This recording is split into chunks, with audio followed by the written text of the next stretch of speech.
It's exactly what the pundits were forecasting, and I think we're going to do rather better than that, actually. I think you'll find the Liberals will do better than you're predicting. They will down here. They might go second in my constituency. And actually, in this part of the world, that will give us some marginal seats around me. So it's far too soon to tell. So don't start doing a post-mortem. We've just had Peter Snow wildly excited about a lot of results that haven't happened yet. And you're going on to tomorrow morning's post-mortem, so I should forget that bit. Well, Peter Snow's always wildly excited about everything. He's that sort of chap. He enjoys life. But you were unhappy about parts of the campaign that your leader waged, weren't you? I mean, for example, the relentless... No, you were quite happy with the relentless focus on immigration, were you? Well, it wasn't relentless. I heard John Humphreys the other day interviewing Michael Howard, who plainly did not want to talk about immigration, when John Humphreys wanted to talk about nothing else. And, I mean, immigration has not featured highly in this campaign. You yourself said on any questions that the people were bored with hearing about immigration from your party. I did not say that. No, misquotation again. I said they'd had enough of immigration. I think the public have reached the stage where they've had enough of immigration. That was your exact quote. Which is why I think John Humphreys and the press should have dropped the damn thing. But there's a clear distinction on immigration. I actually did support the substance of the policy. It's a perfectly sensible issue to raise. It wasn't the biggest issue in the campaign. I think I would have liked all the parties to get round to the economy more. I'd have liked more on education. I'd have liked more on the health service. But I think what's going to happen is we were fighting a deeply unpopular government and a Prime Minister whose credit has fallen and I think will never recover his reputation properly. The Liberals are going to take a lot of Labour votes, more than we will, from the Labour Party. And you have a fascinating night in which the results in different parts of the country, I think, are going to be slightly different. Much though I love the North East, it's a nice part of the world, Sunderland and West Houghton and even Rutherglen in Scotland are not actually telling us very much about what's going to happen in the Midlands and the South or across in Wales. And in your neck of the woods, what are you hearing? Well, I think I'm going to do better than last time. I'll stick my neck out so you can scoff at me in the morning about my own result. I think I'm going to do a bit better than last time. I think the Liberals might knock the Labour Party out of second place here. Now, if that's replicated across the East Midlands, that's going to give the Conservatives quite a few key seats. I'm sure Peter will be able to work that out for you. Gedling and Broxtowe will be interesting next door to me because I did a big university meeting there, 1,000 students, where the Labour candidate was given a very hard time, and I think a lot of previously Labour voting students are going to vote Liberal Democrat, and quite a few will vote Conservative, and who knows where we're going on that combination. I genuinely, actually, apart from my pulling your leg about your exit polls, and they're always wrong, I actually do think we're going to do rather better than that by the time we've got the UK results in. OK, well, we'll come back to you when we've got a much clearer idea on the basis of actual results. But let's talk to David Blunkett now, who joins us from Sheffield. You're looking forward to going back... Ken's always good value for money, isn't he? He's really good value for money, I think. He's very good. You should have him on all night. Well, what were you going to ask me, Jeremy? Well, I don't know. I was thinking about going back to him instead of listening to you. But in the meantime, I suppose we might as well hear from you. Thank you very much. Off you go. What are you hearing in your part of the world, which isn't very far away? I'm hearing very much the same. That I disagree with Ken because I do think he actually was very sceptical about the tactics of Linton Crosby, which were designed to attract to the Conservative Party white working class disaffected voters on the immigration issue. Did it work? The Liberal Democrats were taking the votes in relation to Iraq. Did it work? I think it did in part, yes. I mean, to be quite honest with you, this was predictable 3 years ago when the immigration issues were at the height of the challenge. We took that challenge on, but people have not clocked the results. And I don't tonight, any more than Ken, want to rerun the general election or have some post-mortem. All I'd say is that I think the root of the difficulty for all politicians is actually being able to keep in touch between elections with people. Okay. To be able to have a dialogue that isn't crowded out all the time by one single issue, and to encourage all of us, not just politicians, but you as well, Jeremy, to give us a bit of space to be able to do that. If the Prime Minister goes down to a majority of, say, 50, 60 seats, as the early indications, let's agree they're very early indications and exit polls may mean nothing at all, God knows why we spend money on them, but if that indication is correct, where does it leave the Prime Minister's leadership of your party? Well, it leaves it exactly where it was before the general election. You've got to remember that the Tories are likely to end up with the same number of seats that we ended up with under Michael Foot in 1983. You've got to remember we lost 13 seats in Scotland because of the reorganisation of boundaries before we started.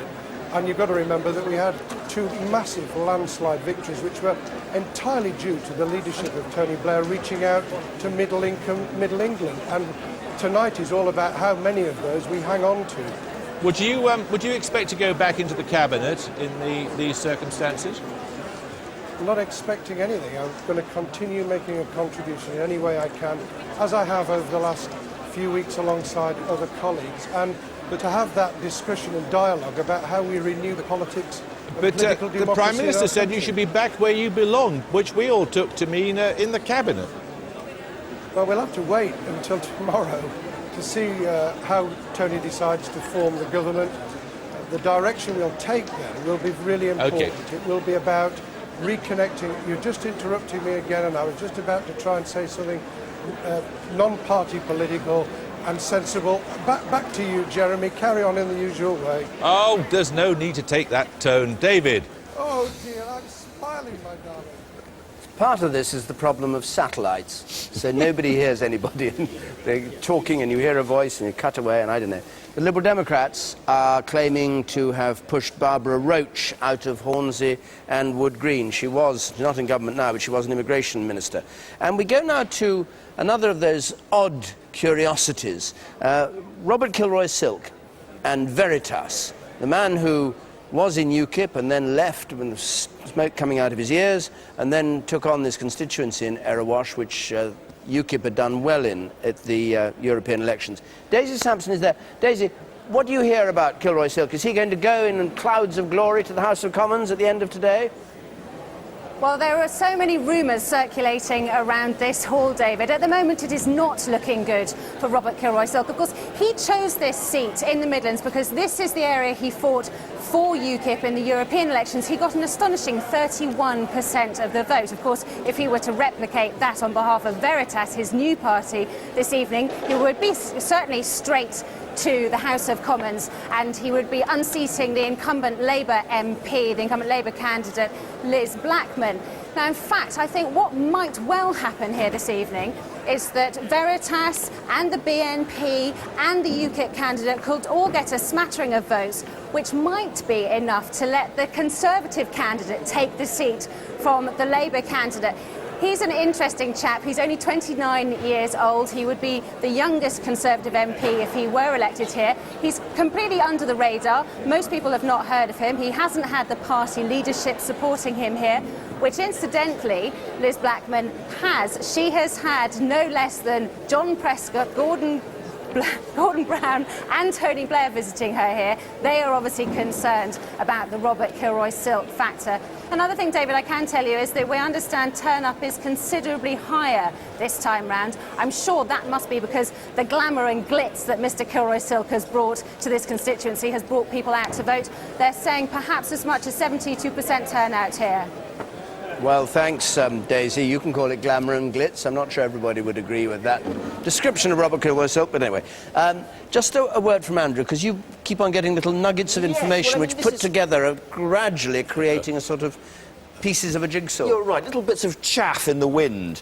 Three reports about the Liberal Democrats. Hornsey and Wood Green, that'd be a 12%, something like that, Tony? 12% swing. It's astonishing if they were doing that. Inverness, Nairn, Badaloch, Strathspey, and Sally Magnuson's Nether Garments, as she described it more or less. They're going to win that, they think, as well. And talk of Newcastle Central. Newcastle Central. If 152nd target for the Liberal Democrats. If they could win Newcastle Central, now it's not, as you would imagine, Newcastle Central. It spreads way up into the sort of the Jesmond area, the middle-class areas of Newcastle. But still, I mean, that is not on anybody's list of a possible winnable target seat, really. That would be an amazing win for the Liberal Democrats. Interesting, because it's where Charles Kennedy launched the Liberal Democrat campaign, and it's full of students. And we all sneered at him a bit at the time for doing it. And the Lib Dems took over the council. Yeah. You shouldn't sneer, you see. I'd never sneer. Let's join Natasha Kaplinsky at the BBC party, which is going on ding-dong outside the studio here. We're not allowed to go to, but she is. Natasha. Thank you very much indeed, Dave. Well, that's right. The party is in full swing here at Television Centre with some extraordinary guests turning up. We were speaking to the Prime Minister early on. Well, President Bush has turned up, no less. Can you believe it? President, we are truly honoured to have you with us this evening. Well, listen, Miss Nancy Kaplunky, I'm honoured and proud to be with you. You're in London, Chester, Ohio, while you're having your general electrician, while you try and find your new prime minister. And I just wanted to pitch in with my people and wish my staunch ally, Barry Blair, a bunch of luck. Him and his chandelier of the Exchequer, Charlie Brown. I think they're going to kick royal ass. It's like 4-0-0, like in the ball game. That's pretty good. So we're holding out a bunch of hope there. So it's just good luck from myself and Donald and Condoleezza Rice and her Uncle Ben. Let's bring it on. What do you think of the political characters here in Britain? Oh, I dig them. Yeah? I think they're real good. I love John Prescott. It's a shame he didn't punch nobody, because that was fun. I was just watching Pax-Man before. He's some kind of superhero. I love your Peter Snow. He's like a sort of crazy woodpecker or something. It's crazy. And who else do we have? Charles F. Kennedy. He's kind of like the Big Eagle out of the Muppet Show. I like him. And Michael Howard the Duck from the Convertible Party. I sort of took a catch line off of him. Are you not thinking what I'm not thinking? Thank you, Michael Howard the Duck. What would you say to the eventual winner, President Bush? Hey, I've had a bunch of experience with this. I would say this. If you don't get the result you want, keep counting the ballots until you do get it. And, you know, this is Britain. This is like the United States of Britain land. It's only about as big as Florida. It's not too difficult to run a place like this. Just pretend that you're the janitor of this cute little country, and you'll be fine. And, you know, Tony, if you don't get it, I think you will, but if you do not, you're still welcome to come around the White House. I'll welcome you. You're not allowed on the furniture, and you still have to beg for treats. But you can come around. God bless. Yes, thank you very much indeed for your time this evening. And enjoy the rest of the party. An option's not an action. Roll VT, invade Iran. You're hot. I'll look you up on the web. Oh. Now back to the studio for some words of wisdom. David. Information that George Galloway is now said to be ahead in Bethnal Green and Bow. Anyway, let's have a resume from Fiona about how things stand. We've only had a few results in still, but Fiona. We have, David, indeed. We've just got 4 results in. We've got 642 to go. The exit poll earlier on was predicting a Labour majority of 66 seats. That's down from 160. Now, the very, very early results so far suggest a significant swing away from Labour. That's in just a small handful of safe Labour seats in the North East. The Health Secretary, John Reid, has said that if Labour wins a 3rd term, it will be a milestone for the party. If it does mean that Labour has got a 3rd successive term with Tony Blair as its leader, it's never been done before. It's historic, and indeed, as I think Michael Portillo has said tonight, if it's anything like the result you're predicting, it is even more successful than Margaret Thatcher. The Chancellor of the Exchequer, Gordon Brown, has arrived at the count in his newly created constituency of Kirkcaldy and Cowdenbeath and greeted Labour volunteers. Results are expected there in a couple of hours' time. And the former Foreign Secretary, Robin Cook, who resigned over the issue of Iraq, has said he believes the war has undoubtedly affected the election. I think any Labour candidate who's been out there talking to the public, listening to people on the doorstep, will have heard that the war has made an impact. Even I, in Livingston, have had a number of people saying to me that they can't vote for me because they were against the war in Iraq. Heaven knows what more I could have done to convince them that I also was opposed to the war. And it was like that for me. You know, it must have been at least as strong for others. And the first Scottish seat to declare, that's in the last 10 minutes or so, was Rutherglen and Hamilton West. Labour held it, but there was a 5.4% swing to the Liberal Democrats. I declare that Tommy McAvoy is elected to serve the Rutherglen and Hamilton West constituency.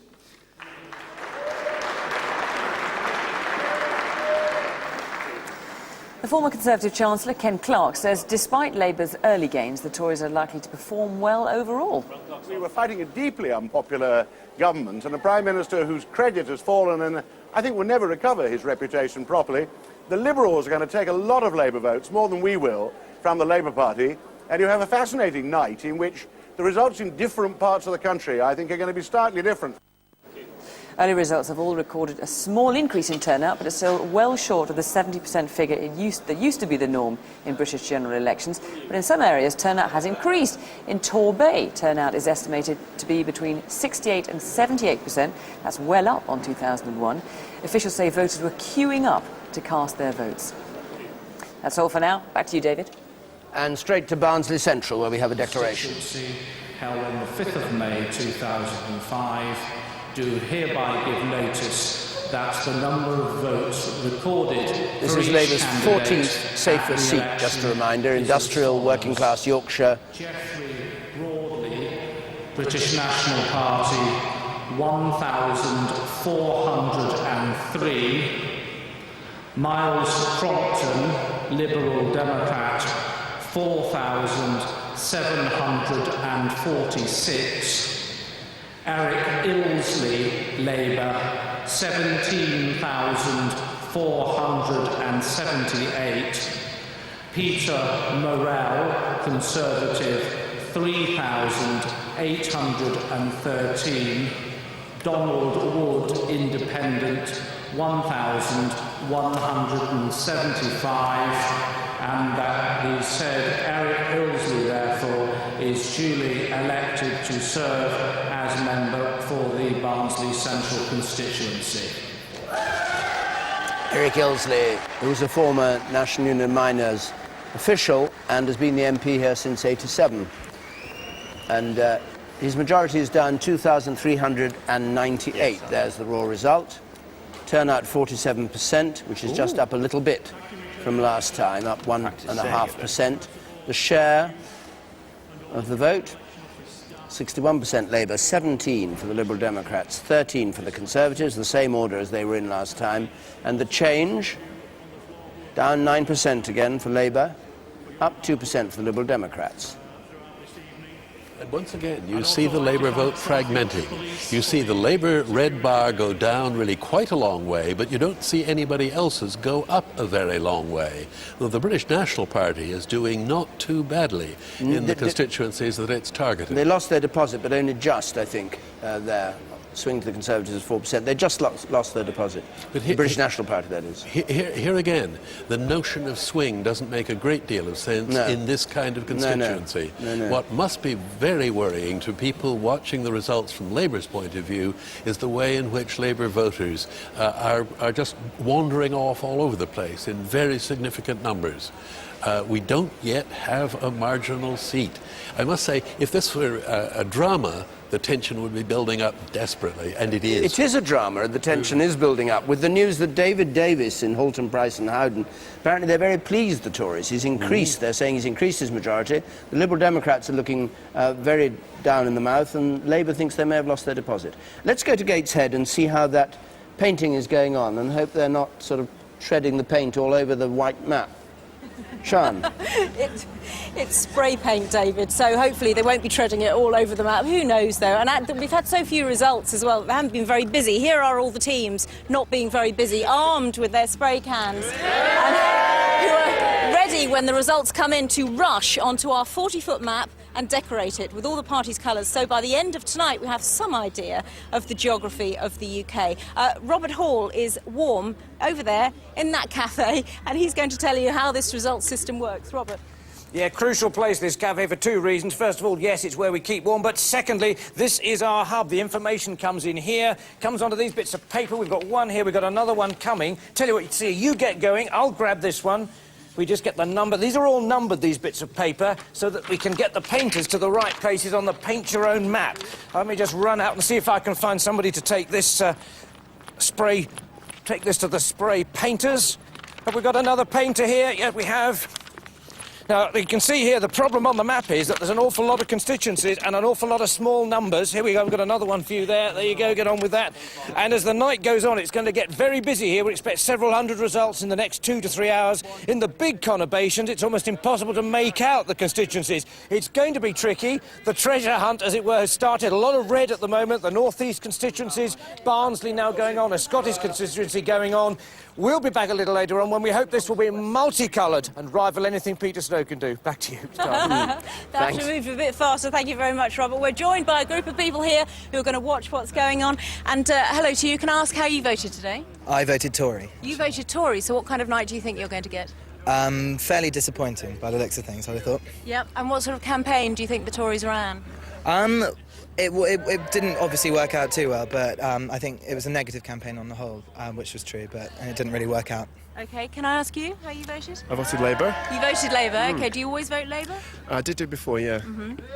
strong economy, low mortgage rates was an incentive for me. I've recently taken on a mortgage, so it was good for me. And I think they've done okay for us. Are you a bit disappointed that perhaps the campaign wasn't focused more on the issues? The last week was taken up totally with Iraq. Yeah, I just found it terribly boring, to be honest. It seemed to be the same things on the news day in, day out. So, yeah, I found the whole campaign very uninspiring, really. All right, for the moment, thanks very much. We'll be back with you a little bit later. I should show you, if I whip round here, we have the Cyber Pitmen who are going to be entertaining the troops, so perhaps we should play you out.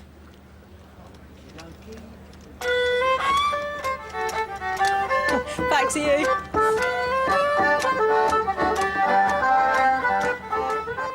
Sian, thanks very much indeed. Well, Western Isles, or Nahilan and Niaz, it's now called in Gaelic, is one of the places in Scotland which you think might take ages to count because it's scattered islands from Barra, South Uist, all that. But in fact, they use the lifeboat or the air sea rescue helicopters to collect the seats, the ballots, the ballot papers and the boxes. It should be coming in fairly soon. It's interesting because it is just over 20,000. And another island in the very south of England, the Isle of Wight, has over 100,000 constituents. If the same number of MPs that the Western Isles have was applied to the Isle of Wight would have 5 MPs. Something about the balance of constituencies and votes we may be talking about later on. But the interesting thing about this anyway is that the BBC is saying at the moment that it looks as though the Scottish National Party, who years back held this seat of Western Isles, are going to have taken it from Labour, as far as we know. That would be very interesting, quite surprising, because it's one of those seats that once somebody wins it, they tend to hang on to it forever and a day. It has been SNP before. Donald Stewart, who was the SNP leader for many, many years, held it, a fine figure of a man. For a long time, he was the only SNP MP there was. Callum MacDonald has been a popular local MP, the former Labour MP. The SNP were pretty cautious about it before. Let's have a look at the Liberal Democrats and how they're getting on. We've heard a lot of claims by them, Peter, haven't we, over the last hour or so? Well, David, what we've got to go on, that's right, what we've got to go on is 5 seats so far, 5 safe Labour seats, and it's a fascinating Labour-Liberal Democrat battle.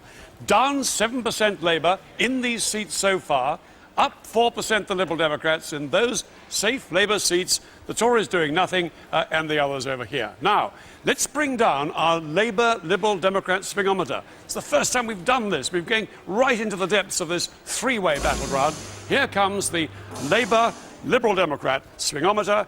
These are the vulnerable Liberal Democrats. These are the vulnerable Labour men over here, Labour MPs over here. And look what's happening. They are the ones on the swing that we have at the moment in these 5 safe seats who will go down. Something like half a dozen Liberal Democrat Labour seats, including Phil Wallace, the Deputy Leader of the Commons in Oldham East and Saddleworth. So the swing here in these seats so far is to the Liberal Democrats. They're doing quite well at Labour's expense. David. Thanks very much, Peter. We're going to Jeremy Paxman, I think. Jeremy. Yes, David. Well, Shelley Williams has magically metamorphosed into Matthew Taylor now of the Liberal Democrats. You came in muttering about our exit poll being wrong. Can you explain how it was wrong? Well, we think we're going to have rather more seats than you suggested. We also think that you're rather underestimating quite what's happening here. There's a big swing to the Liberal Democrats from Labour. The Conservatives look like getting their 3rd worst result in a century, only worse in 2 previous elections. That's the 2 we've just had. So, you're talking, well, how many seats have you got now? 50-something? Got 50-something seats, yeah. Equivalent to 51. Have you forgotten as well? 51, OK. What do you think it's going to go up? What do you think it's going to go up to? We don't know yet, but what it looks like is we look like winning Cardiff Central, it looks like we're winning Bristol West, it looks like we're winning East Dunbartonshire, it looks like we're winning a whole series of seats from the Labour Party, going rather beyond the swing that's just been suggested there.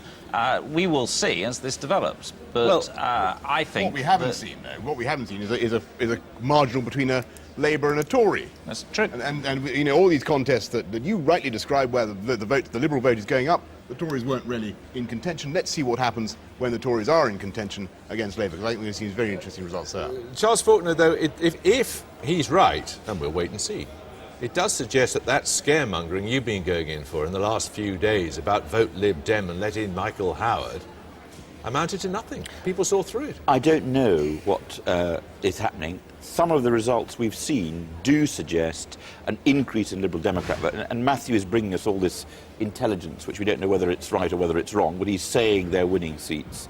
The Tories appear to be making no progress at all. There are a significant number of people who did regard, for example, the Iraq War as an important issue in this election, and they may have been voting Liberal Democrat. I don't know. The critical thing in that case, he should have been doing much better. I mean, you look at the millions of people who are opposed to the war. The Lib Dems should have been doing much better than you seem to be doing. Well, of course, on the figures we've just heard, it looks like about 1 in 10 Labour voters may well have come over to the Liberal Democrats.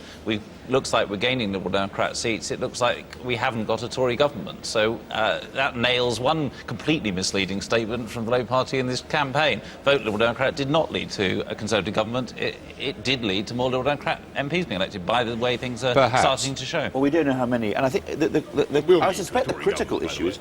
It will it? You're withdrawing your concession of your last appearance. I do not say when there will be a Tory government, but what has happened tonight will lead to a Tory government. But there is an important issue, isn't it? Boris and Matthew are debating, as it were, how the swap is going to go between them and to a lesser extent between us and the Liberal Democrats. But it appears that they're both implicitly accepting there will be a third-term Labour government with a significant majority, which is a pretty significant event 8 years into a government. It's never happened before. It hardly ever happens for any party. It hardly happened for any party during the 20th century. And you were putting to somebody who was on the screen behind you, oh, look at the difficulty that Blair has got you into. Isn't the right conclusion quite the reverse, that Blair has put the Labour Party right at a point where the public regard them as acceptable for a third term? Well, if you think your party, this great crusade, this moral crusade, is simply a question of one man, perhaps you're right. No, I'm putting a different point. Whether it would do much better under somebody else. No, I'm putting a different point to you. For a third term, your exit poll is saying a majority of 66, which, as John Reid said, would be unprecedented. How is that achieved? You say that is achieved despite on the basis of the lowest... Margaret Thatcher's third majority was actually bigger than that. And I think it's a pretty unwise comparison. A pretty unwise comparison of you. The lowest popular share of the vote ever. Is that some kind of re-endorsement? Isn't the critical point that Tony has led the party to a position where Matthew and Boris are saying the lowest majority share of the vote and the Tories are where? Nowhere. And the Liberal Democrats are picking up a seat here and a seat there. But Jeremy is right, isn't he? This would be on the lowest share of the vote to have a majority government. It's only the electoral system that's delivering a Labour majority here. The more we go into multi-politics system, I think the electoral less system is good at spotting what the public actually want from their government. So OK, hang on, we're going to do a declaration. 9. Woods, Karen Ann, the Conservative Party candidate, 5,769. And I do hereby declare that the said Alan Arthur Johnson, the Labour Party candidate, is duly elected Member of Parliament for the said constituency.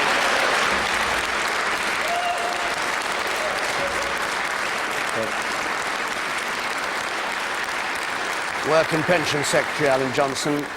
It's been a Labour seat since 1955. Thank the returning officer and all his wonderful staff here today, all the people out in the polling stations, the police and everyone responsible for organising the count tonight. Let's just have a look at the figures. His majority is down 1,500. There's the share, and let's have a look at the change and the swing. We couldn't get any red shirts. 6%. For the Liberal Democrats, and the swing to Liberal Democrats of 5%. And incidentally, while that's been going on, we've had two other results. Vauxhall in London and Rotherham in South Yorkshire, both with big swings from Labour to Liberal Democrats. Nearly 9% in Rotherham in South Yorkshire, and I think it was 6% in Vauxhall. Andrew. Well, this is looking like the story of the night, or part of the story of the night, a swing for Liberal Democrats everywhere. It's exactly what Tony Blair was warning about in the last stage. He's saying, oh, you know, we've ignored the Liberal Democrats at our peril. People are going over to them and they will let Conservatives in. Well, we haven't seen one of those seats, but I think that's going to be the case. Let's just have a look at the Rotherham result then. There it is. This is Dennis McShane, who's the Europe Minister. His majority 10,681. It's down 2,396. It's a very safe seat. I saw him campaigning around Westminster only the day before yesterday, not having a care in the world about his seat, which he knew he was going to save safely take. I don't mean he didn't care for his seat, but he didn't have to be campaigning there. He was out on the streets of London. Liberal Democrats, 5,159. Let's just, and the Conservatives, let's just have a look at this. Now, the first thing to notice is the green figure, 1, 2, 3, fourth along. That is the British National Party, and they've saved their deposit. They get 7% of the vote, changed since last time. Labour down 11, Liberal Democrats up 7, Conservatives down 4, and it's a swing to the Liberal Democrats of 9%. And you see this pattern continuing. You see the Labour vote going down, not going much to the Conservatives, fragmenting. But when Lord Falconer said a moment ago that the Conservatives were making no progress, he was talking about a range of seats that you would never expect the Conservatives to take. Just on the small parties, the BNP got 6.6% there in Rotherham, and UKIP came behind them with 3.7%. We keep an eye. UKIP have got a lot of candidates, as has the BNP in this election. But we still look for a Labour Conservative marginal. And Vauxhall, let's have. This is Kate Hoey, Rebel Minister, pro-hunting. It won't have much effect on her in Vauxhall, but they're the majority of 9,977. The Greens in fourth place. Her majority is down 3,000. The change since last time, Liberal Democrats up 6. A swing to the Liberal Democrats of 6 percentage points. Liberal Democrats in second place. And here we are in London, and we're getting a very similar result to the kind we've been getting from the north of England. It looks as though, at least in safe Labour seats, that the Liberal Democrats are cleaning up, that an awful lot of people who, to repeat what I said before, who would otherwise have voted Labour, are saying, we don't think much of Tony Blair, we don't think much of this government, we don't as yet want to vote Tory, Lib Dem. Helicopters flying into Stornoway in Lewis, in Nahilan and Yar, the Western Isles, with the first of the ballot boxes. Once upon a time, they'd have rowed them across between the islands, wouldn't they? Or sailed them between. Anyway, there we are. It's a helicopter being used for that. And Anna Ford joins us from Putney. Now, Anna, you heard the Vauxhall result. Do you have an indication of what's been going on in Putney and whether the Liberal Democrats have been doing well? We do. I shall have to speak to you quietly because the returning officer are about to get ready for announcing me. But it looks very much as though this may be bucking the trend and as though the Conservatives have taken Putney. Now that means that the majority that Tony Coleman have had, 2,771, has been wiped out by a swing to the Conservatives of over 4%. We can only tell by people's faces and the fact that Justine Greening has been being kissed by a great many people. Tony Coleman's looking rather depressed. We're waiting for the result now. The returning officer, Councillor Chief, Mrs. Lola Rindy, is going to give out the result. As the returning officer for the Wandsworth Putney Parliamentary constituency, I hereby give notice that the total number of votes given for each candidate at the election on Thursday, 5th May 2005 was as follows. Jeremy Noel Ambash, the Liberal Democrat candidate, 5,965. Anthony John Coleman, the Labour Party candidate, 13,731. Anthony Joseph Gahan, UK Independence Party, 388. Justin Greening, the Conservative Party candidate, 15,000. So she's winning. Conservatives have taken Putney.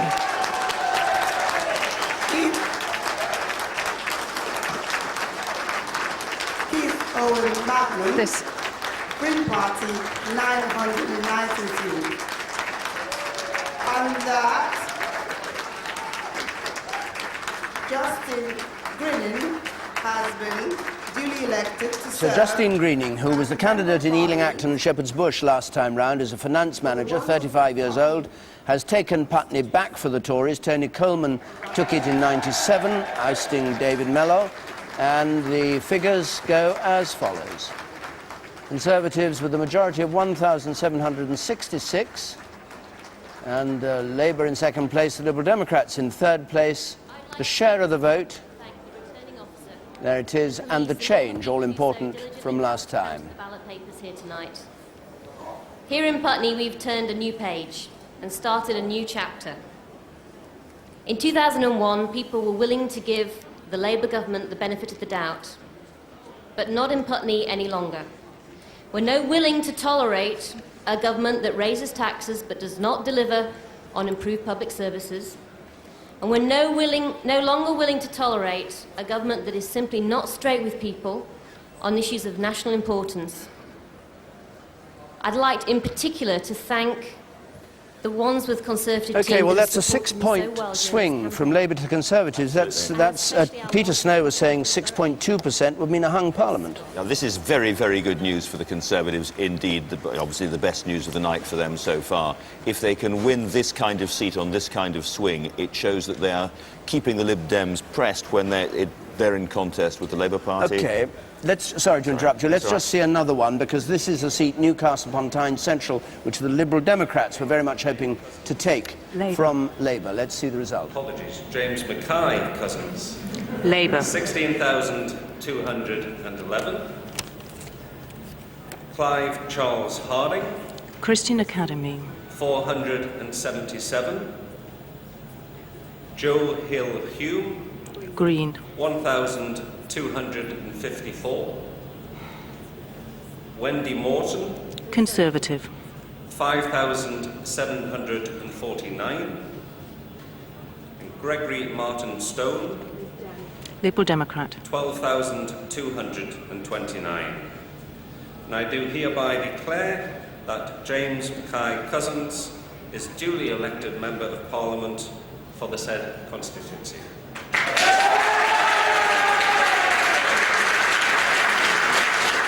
Well, we ought to quickly have a look at these figures again, and also Nick Brown, who's held his Newcastle seat. But these are the figures for Newcastle upon Tyne Central.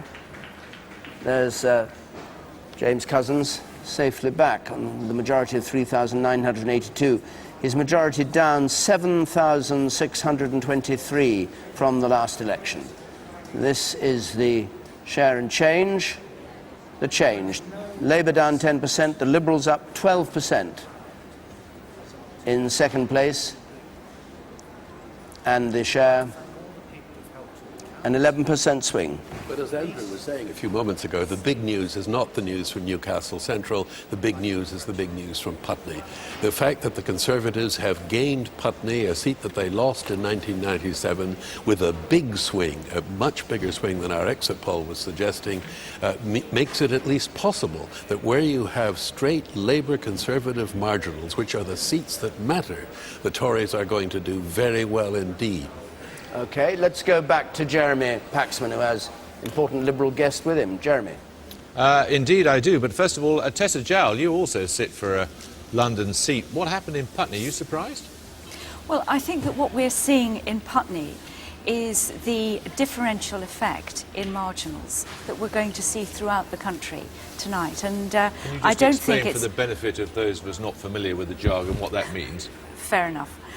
That you can't generalise, well, certainly at this point in the evening, you can't generalise to the rest of the country from the result in Putney that we will see... You hope. Well, I certainly hope, but I don't expect that there will be different circumstances that apply in different seats, very particularly in marginals, that will produce results that will not represent a consistent pattern across the country. Do you want to generalise from Putney, Steve Norris? I think it'd be extremely dangerous to do it. I'd love to. No, the truth is what you've got there is a very good local candidate. Justin Green has been working that seat very, very hard, and I know a lot of people would be delighted that she wins. I think the significance for us is that this is the first seat which has been a true Tory-Labour contest. Of course, we had the referendum part of it. Jimmy Goldsmith rather upsetting the apple cart for David Mellor back in 97. Yeah. I think a few of us were pretty disappointed we didn't get it back in 2001. Good to have got it back this time. Certainly a very good result for us. What it says for the rest of the night, too early to say. Now, Matthew Taylor, this result in Newcastle, big disappointment for you? Well, it's an enormous swing, and I think we will win it next time. Yeah, to win it this time would have been quite something, wouldn't it? The the swing there is one of the best we've seen of the night. So if that happens, we'll be winning a lot of seats from Labour. In terms of the Putney results, I think what we're seeing around the country is very different results in different kinds of seat, and that's what Liberal Democrats predicted throughout this campaign. I think we need to be a little careful because it was an extraordinary win originally for the Labour Party in the context of James Goldsmith fighting it, leader of the referendum party. So we may see similar swings, but I think we're a little too early to tell on that. Are you worried about your own seat at all? I mean, our reporter down at your count says that you seem to be hemorrhaging votes both to the Lib Dems and to the Conservatives. Well, Jeremy, I'm going to leave you very shortly and go down. Well, I was asking whether you were... Is that because you're worried? I don't know. Listen, I'm always worried at this stage on election night. This is my 4th election there, and at whatever it is, 1 o'clock in the morning, I'm always worried about my own seat. But the response that we've had on the doorstep, has been very good, and I work my constituency pretty assiduously. But we'll see. We'll know in a couple of hours whether or not I have reason to be worried. Steve Norris, you were pretty critical, in a gentlemanly kind of way, of the way that Michael Howard was fighting this campaign. In the event, he doesn't seem to have done that badly, does he? He seems to have done very, very well, and this is certainly not the time to start scraping over the campaign. No, I think this looks like being a good result. I think one of the issues I should be looking at is what our share of the vote is at the end of all this. If it is in the sort of low 30s, which is the sort of figure the exit poll's talking about, it does still indicate for us there's a lot of work to be done, but as a party we're going to be very pleased with this result. I honestly do think there You've can't nonetheless be a person... gone down, crashed and burned 3 times Well, now. I don't think there can be a person in this country who didn't assume that we'd have a Labour government, but didn't want there to be a much smaller Labour majority. It looks as if they're going to get it, a revived Tory party. Michael Howard will certainly be very happy with this, and, well, we'll see how the rest of the night goes, but it's looking pretty good. And the so-called dog whistle tactic, which actually probably appealed to your core vote more than anything else, has happened last time with William Hague. Mistake? I think the Putney result was quite significant because I would have said that was where the dog whistle would have worked against us, because I would have argued that people would have heard it, frankly, and therefore might have actually decided that the Tories were not for them. Doesn't seem to have affected Justine Greening's chances. She's done very, very well. If that's true, then it may be that the message has been more successful than some of us thought. If so, of course, very good news for us. But it's so early to say. I don't want to really make any more general comments at this stage, except to say that Michael Howard will be feeling pretty pleased with himself, I suspect, and maybe looking forward to results like Tessa's with even more interest than usual. And there's one of your about-to-be colleagues in the House of Commons, I imagine. Well, if Malcolm I tell you Rifkin what, arriving in Kensington and Chelsea. Yeah. If Malcolm Rifkin does not win, I personally shan't bother to stay either. I shall probably go and watch Tessa's. There'll be more fun in life. But, I think you can take it pretty safely. It would be quite astonishing if you didn't take that would be the most astonishing result. I think we can take it Malcolm is going to win. Now, from where it looks, as far as you're concerned... Oh, I'm sorry, I'm just being told that I should hand over back to David. David. Jeremy, thanks very much. I'm being told that Bob Marshall-Andrews in Medway has said that he has lost that seat to the Tories, and that is 70th on the Tory target list. So Bob Marshall-Andrews, the Labour maverick backbencher, says he's lost the place. We'll see whether it really happens. Llanelli, the count is going on. This used to be a Labour stronghold. It's now under threat from Plaid Cymru. It's their number 2 target. And Bethnal Green and Bow, George Galloway. And George Galloway is said to be doing very well in Bethnal Green and Bow. But that'll be some time coming, that count. And in Windsor, Adam Afria. And his count going on. He's dead safe. There's George Galloway for the Respect Party. Being respected. This is pretty serious stuff from the point of view of the Labour Party. All the indications we were getting informally earlier suggested that Labour was going to do very badly and the Conservatives very well in Kent. If Bob Marshall-Andrews is right to concede defeat in Medway, it does look as though the Conservatives are making a big comeback in that county, which is full of marginal seats. If we take the Putney result, 6.5% swing to the Conservatives, whereas we thought there were very few Labour-held marginal seats in London London. It looks as though, on that kind of swing, they could lose something like half a dozen seats in London alone. Do you think Putney might be a bit quirky? I mean, Putney would seem to be, by its makeup, rather more a natural Conservative than a natural Labour seat, wouldn't it? Yes, but then we've been saying that for the last 8 years about all kinds of seats in all parts of the country. Putney we go to now, because Anna's got the victor with her. Anna. Okay.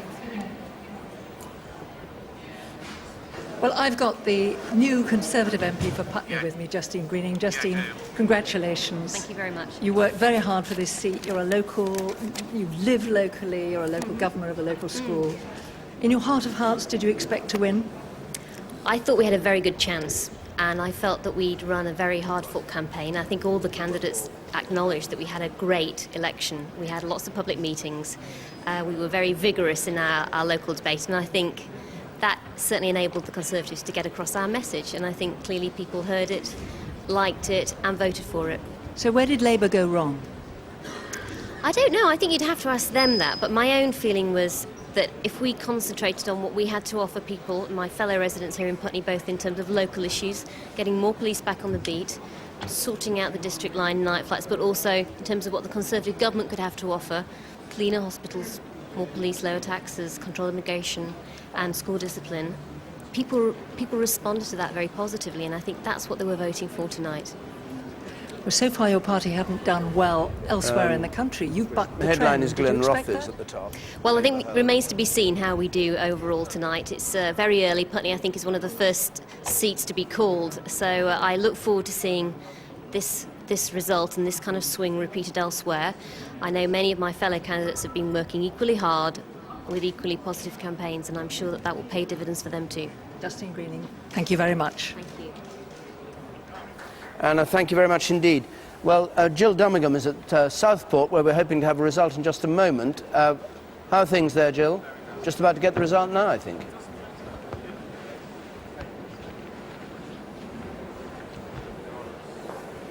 Hello, David. Yeah, the declaration is just about to start in Southport. We've been told unofficially by the Liberal Democrats that they expect to win fairly comfortably here, which would of course be the first win of the night. That would be a holder here for the sitting candidate John Pugh.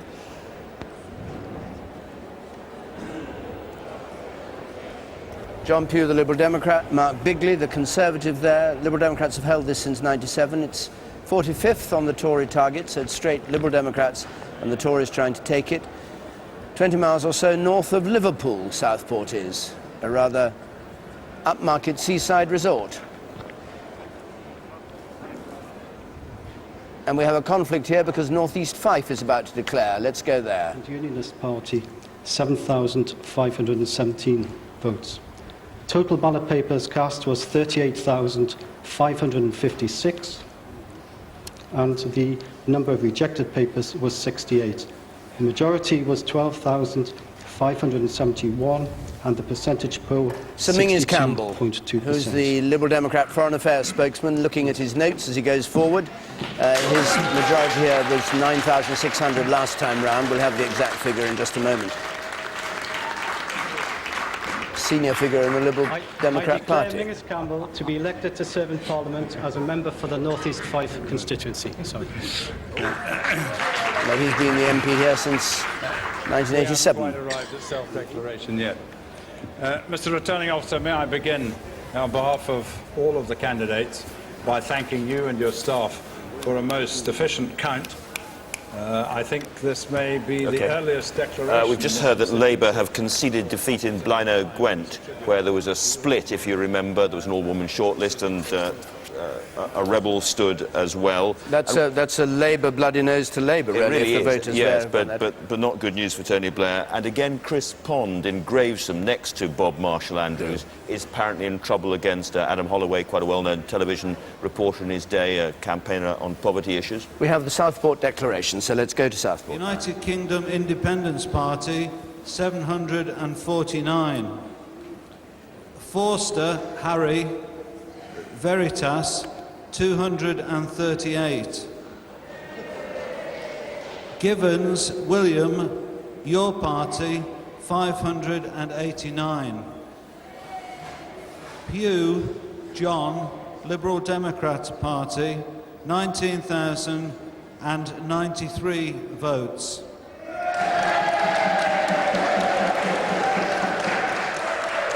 The number of ballot papers rejected was 65. So a majority of 831. He's re-elected John Pugh for the Liberal Democrats. The figures: 19,093 for Mr. Pugh. Mark Bigley for the Conservatives, 15,255.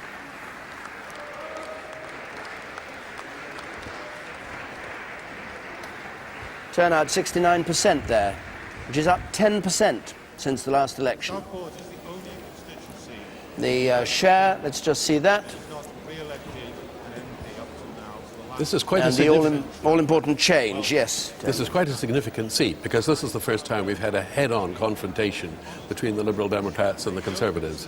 A lot of Liberal Democrat MPs were worried that there would be a Conservative surge. It looks as though in the case of Southport there has actually been a swing to the Liberal Democrats. That will relieve them and cheer them up a lot. Okay, Peter, let's join you for a moment. Well, this is looking extremely exciting. We're already here to measure the race for Downing Street. Good morning, officer. We're measuring the race for Downing Street. Down the end there, at the very end, we have the three party leaders waiting.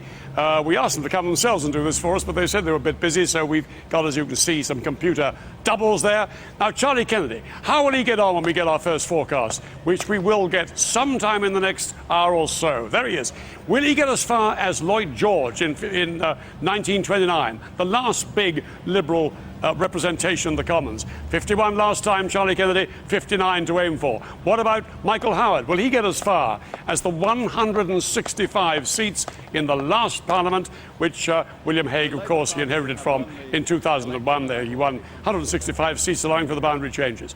Now, for Tony Blair. Here we come. Here's Tony Blair coming up now towards the 324. Now, we'll be forecasting, when we get that forecast, whether he's made this line, whether he's behind it, in which case he'll have a majority in a hung parliament, or will he get ahead of it, in which case he will just have a majority. What we're beginning to get now is a few of those seats like Putney, a few of those critical marginal seats that will help us come to a forecast. We can't do it yet. There's too much variety going on in the seats coming in, but it's a fascinating prospect. David. And we have news from Blaenau Gwent again that Peter Law, the independent candidate, has defeated the official Labour candidate. That's overturning a majority of 19,000. That's what we're hearing in that seat. There was, of course, an Aaron Bevan seat and Michael Foot seat, staunch Labour South Wales seat. We're joined now by Bob Marshall-Andrews from Medway. Now, I gather you actually think you've lost? Yes, we do. You know, counts are difficult to read at this stage, but I've got some very wise heads here, and I've been through counts myself, and we think we're probably down here. Why do you think that's happened? Well, it's difficult to separate local from national issues. Certainly, we've had our local problems here. You may remember that there was a proposal to site an airport on my constituency, and I've had a particularly unpleasant campaign run against me here, deserved or otherwise, I don't know. But it's impossible not to draw the conclusion, listening to what's happening now, that the war and the Prime Minister have not caused a serious hemorrhage in Labour votes. And I've had many messages, emails and letters, I'm afraid to say, from people who have said we very much like to support you, but we can't support a party which is led by the Prime Minister. And I think that has had a very serious effect on us. I suppose the Prime Minister may be relieved to see you go, Bob Marshall-Andrews. I'm sorry, I can't hear that. I said the Prime Minister might be glad to see you go. You've been a thorn in his side all through the last Parliament, haven't you? I've not the slightest doubt that on a very bad night, my going in this constituency will be one of the very few things that will cheer the Prime Minister up. You think it will be? Well, what do you think is going to happen to the Labour Party if it's looking as bad as it's looking on these sort of first few results? If that goes on like that, what do you think actually will happen? Will you get your way and Blair go sooner rather than later, in your opinion? No, absolutely inevitably. I think already it's quite clear that whatever the results in terms of seats, there's been a hemorrhage in Labour vote. And if that happens across the country, you can forget the local issues and the local campaigns that I've been talking about. And there can only be one general psephological reason for that. And that, I think, will inevitably lead, sooner rather than later, to a serious shift in the leadership of the party. Are you going to miss the House of Commons? You were once the backbencher of the year, weren't you, and all that? Are you going to miss being in the House of Commons? I'm sorry, it must be me. You're breaking up again and I can't hear you. All right, well, I'll come back to you later if I can, Boggs. We've got a declaration coming from Hull East, so we'll have to leave you anyway. John Prescott's declaration in Hull East. Thank you for joining us. I hereby declare that the said John Leslie Prescott, the Labour Party candidate, is duly elected Member of Parliament for the said constituency. Well, some of the war horses are back. John Prescott there, and Mr. Blunkett's back in Sheffield. Let's just hear John Prescott. Thank the returning officer and all his staff for producing the work that they've done for the result tonight.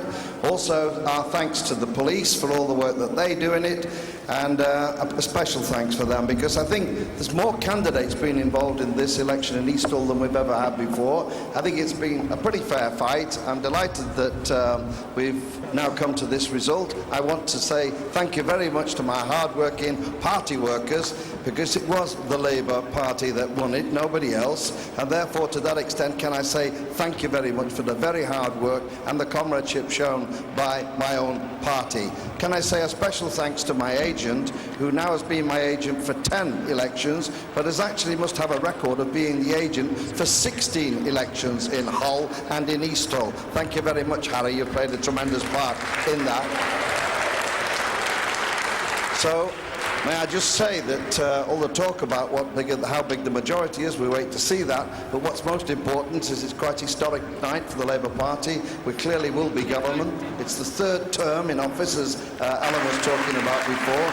I think when we started off in 1997, we might not have thought we'd get 3 terms, but we have, and such an endorsement, and such a majority of members of Parliament in the House of Commons. So thanks for all that have done that. I'm looking forward to getting on with the work that we started in 1997. I think the electorate have given the endorsement for that. We can get on with that work, and we look forward to it. But thanks very much for all the hard work that's gone in and the support that we get in Eastall. And can I say thank you to the people of Hull. Now this is my 10th election, 35 years, the great honour of representing. Well, what we're seeing again is the Labour vote fragmenting, the Labour vote going down, and a good deal of it going to the Liberal Democrats. But that, again, is another one of these northeastern seats. The seats we're really interested in are the Labour Conservative marginals, most of which are clustered much further south. Any comment on John Prescott's result, Andrew? It was absolutely inevitable that he was going to win it by a large majority, but even there, the Liberal Democrats up. Now, we've had all sorts of wild rumours about seats that they think they're about to win.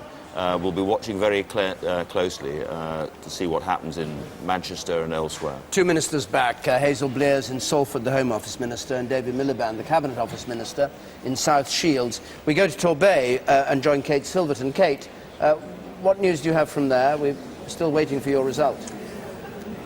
Yes, we are. We're just a few moments away from the result now, we think. And it has been a tight race between the Conservatives and the Liberal Democrats here, contrary to you've been speaking about the Labour and Conservative fight. But down here in the southwest, as we saw on Peter Snow's map, that lovely swathe of yellow that he was pointing to, but the key seats here are the marginal ones. It was taken in 1997 with just 12 votes. That went to the Liberal Democrats. They maintained their hold. Not only that, but Adrian Sanders increased his majority to over 6,500. But the Tories this election have said they are battling hard, and they have been confident. They were relying on a high turnout. We thought the turnout might be as high as 70%, but that wasn't so, and we think it now stands at around 62%. Kate, thank you very much indeed. We're going over to hear from David Blunkett, Sheffield Brightside, who's just had his result come through. His majority down 3,000. A swing from Labour to Liberal Democrats of 6%. Here was Mr. Blunkett speaking. Well, when you climbed a mountain, which we did from the dark days of the 1980s, it's not surprising that normal politics returns, and we fight for every seat and every vote, and that we obtain a historic third term. but with a substantially reduced majority. And there are two lessons. Firstly, that we should continue building on the economic prosperity and the legacy that Tony Blair and Gordon Brown have created, and the investment in public services, which was unknown in my constituency before 1997. No. But secondly, that we need to hear the voice of the British people. For the next 5 years, we will need to be in touch with, listening to, in contact with people in the neighbourhood, in the community, building confidence in politics and politicians, re-engaging in local democracy, ensuring that the government is seen not as the establishment, but on the side of the people. Tony Blair led us out of the wilderness and will continue to lead us into the next 5 years and into a situation, and the hecklers can heckle all they like, but we are not going to pull troops out of Iraq until the Iraqi people are able to secure the stability and security for themselves that they've sought in their democracy. Peter Adams, UKIP Scotland, 516. The result Alan Thomas coming Bath, in from Scottish Kirkcaldy, National Party, Gordon Brown's seat. 6,062. Gordon Brown, Scottish Labour Party candidate, 24,278.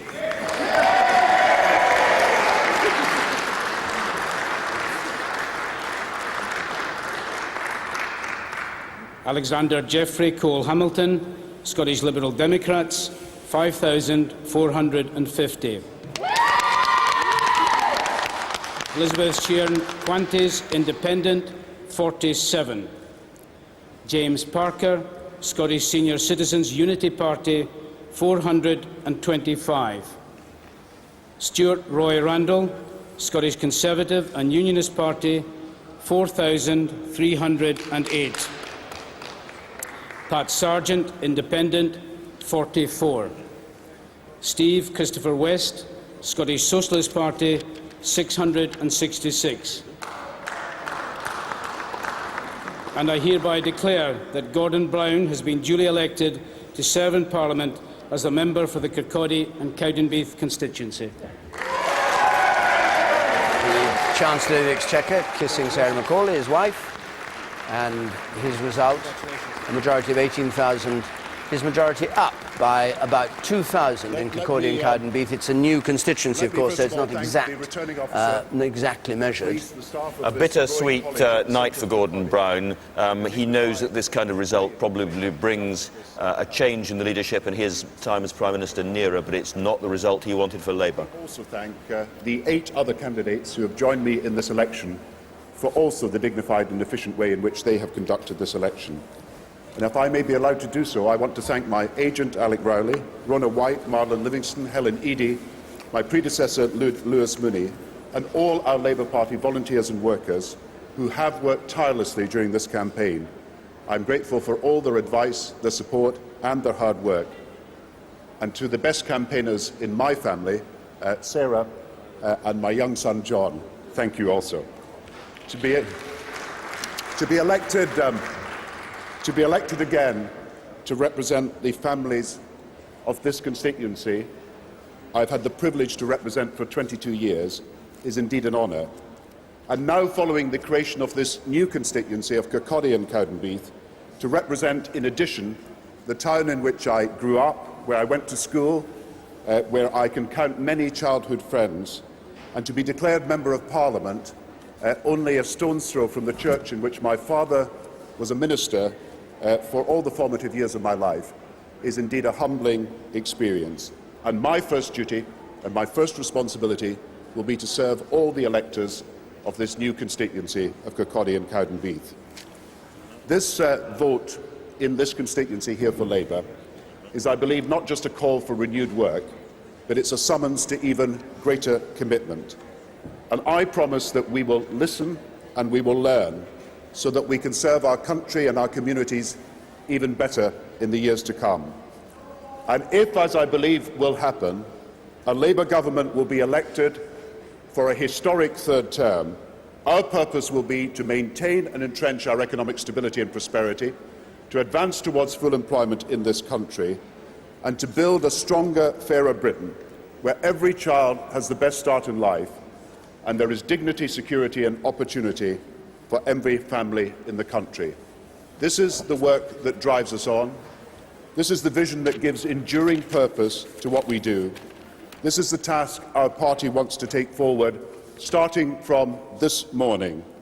And to the people of Kirkcaldy and Cowdenbeath constituency, I promise I will work tirelessly to serve all the people and to deserve their support. Thank you all very much for the vote of confidence you placed in me. Gordon Brown speaking at Kirkcaldy. The man who had it before, Lewis Mooney, has moved up into the House of Lords to make way for Gordon Brown, and that may be the next Prime Minister that we were hearing there. It certainly might. We will listen and we will learn, he said. Not very coded acceptance by Gordon Brown that Labour are having a difficult night, and I think there's more difficult news coming to them from the south, where I think there's a very tight race going on in Battersea at the moment. A recount possibly there. OK, Jeremy. David, well, we're joined now by Sir Malcolm Rifkin, who's hoping that he'll be going back into the House of Commons as the MP for Kensington and Chelsea. This isn't really much of a ringing endorsement for your party, so much as a collapse of the Labour vote, isn't it? Well, hold on. This is very early in the night. We've already won Putney. You've just announced that Battersea may be won by us as well. There's going to be clearly a lot of seats changing hands, and it's Labour that's losing them all, and I think we're going to be winning quite a lot. Well, let me put it to you bluntly. Do you think your party has really changed since 2001? Well, we've changed. We're winning seats, frankly, and in 2001 we were losing them. That's quite an important change. I think you would agree. You said we're smiling. The Labour Party is looking pretty grim. That says it all, doesn't it? You said the other day that turning around the fortunes of the Tory party was like turning around... I'm sorry, I'm going to interrupt you there. Let's go to Torbay. Would you like to come forward?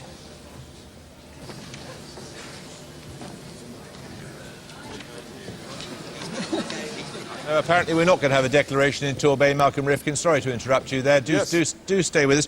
I was just intrigued by something you said on the Today programme the other day, that turning around the fortunes of the Tory party was like turning around a supertanker in the Suez Canal. Now, hold on. That was actually not a couple of days ago. That was to your friend and colleague John Humphreys, and it was more than a year ago, and I meant the Red Sea. So if you substitute as far as I'm aware, it's impossible in the Suez Canal, well isn't it? done. It's taking you a year to work that out. It took me a few seconds. Well, you know, it takes a bit of time to get I these know, things but through. you get there in the end, Jeremy. But, I mean, you really do think that you've turned around the fortunes of the Tory party? Because it seems to many of us the Tory party hasn't really significantly changed. Look, hold on. We had an absolutely ghastly election in '97. We've been actually winning seats, and we've been increasing our share of the vote, not as dramatically as we would like. That can't be hidden, but it's moving in the right direction. Okay, now I think we have got the result in Torbay. Let's go to that. 6,972. Sanders, Adrian Mark, Liberal Democrat, 19,317.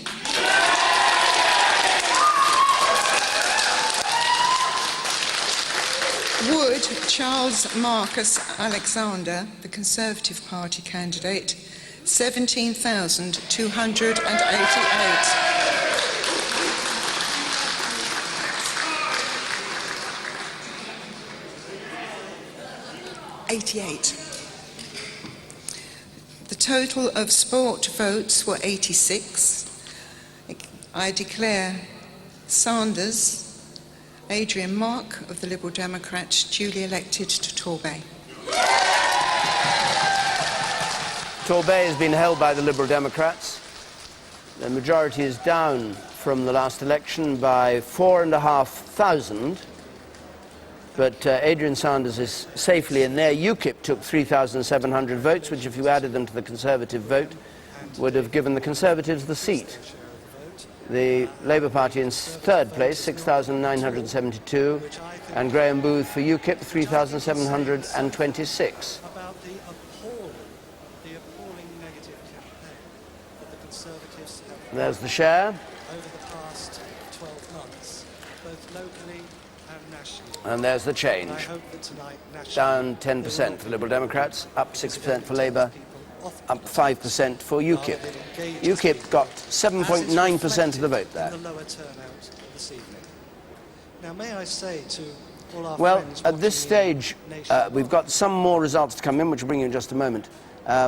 Hilary Benn has held his seat in Leeds Central. You probably saw that going through on the straps at the bottom. Ian McCartney, the chairman of the Labour Party in Makerfield, he was dead safe and back in. But Labour's not doing so well in constituencies where there is a big Muslim population, more than 5%.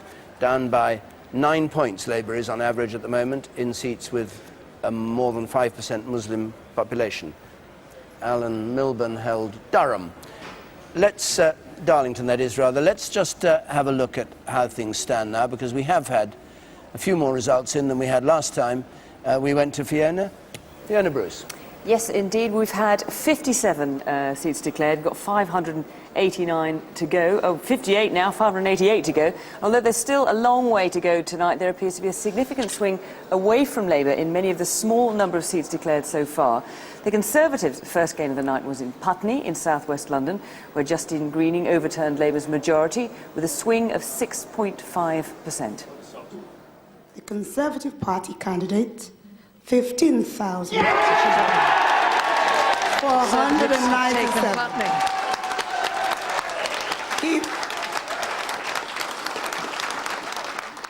The Culture Secretary, Tessa Jowell, said Labour's defeat in Putney was no indication of the party's prospects nationally.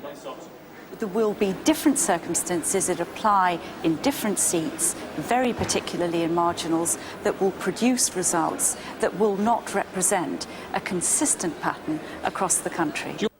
The Liberal Democrats have had their first wins, holding Torbay and also Southport, where John Pugh was re-elected with a slightly increased majority, beating off a challenge from the Conservatives. Now, we'd like to hear from you at home tonight. You can text us on 83981 or email any comments or questions to election2005@bbc.co.uk. We put them to our experts later in the programme. You can read the comments on our website or on CFAX. That's page 155. David.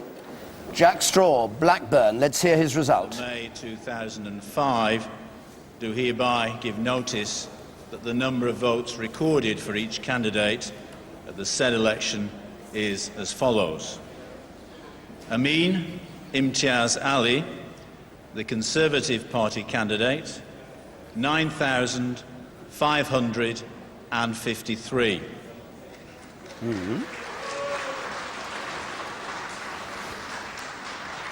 Baxter Dorothy, UK Independence Party, 954.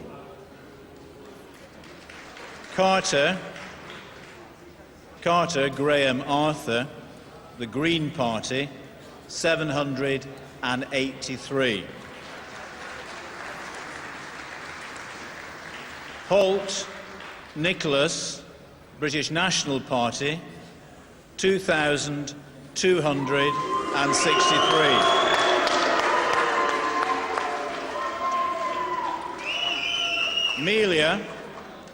Melia Anthony Peter, known as Tony, Liberal Democrat, 8,608.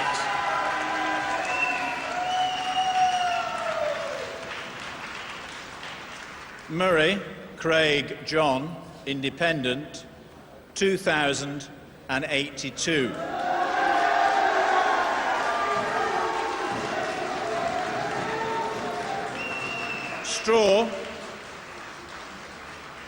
Straw John Whittaker, known as Jack, the Labour Party candidate, 17,562.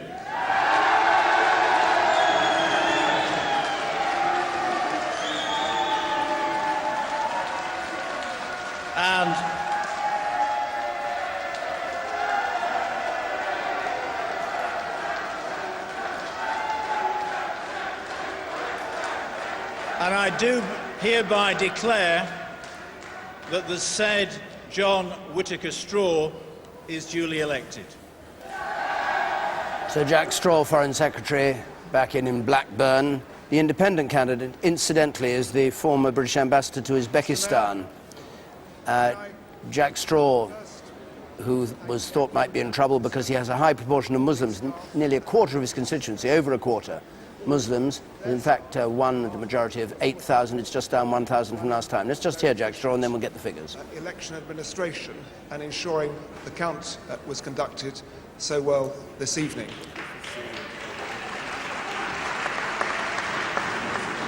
I would also like to extend my commiserations to the other candidates. This was a tough fight in Blackburn, but a straightforward fight, and I think that all the candidates will reflect on the way the campaign was conducted.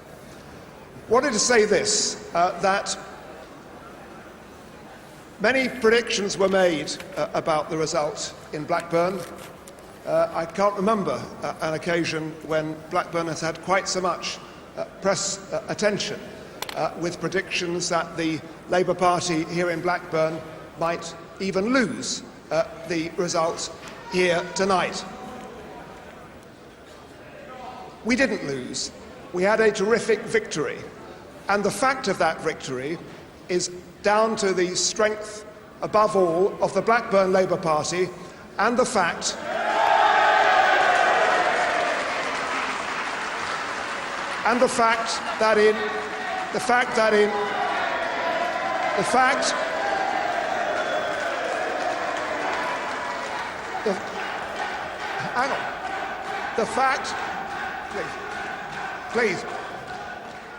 that in this town, this multiracial, multi-ethnic town, the Labour Party is the strongest of all organisations bringing faiths and communities together.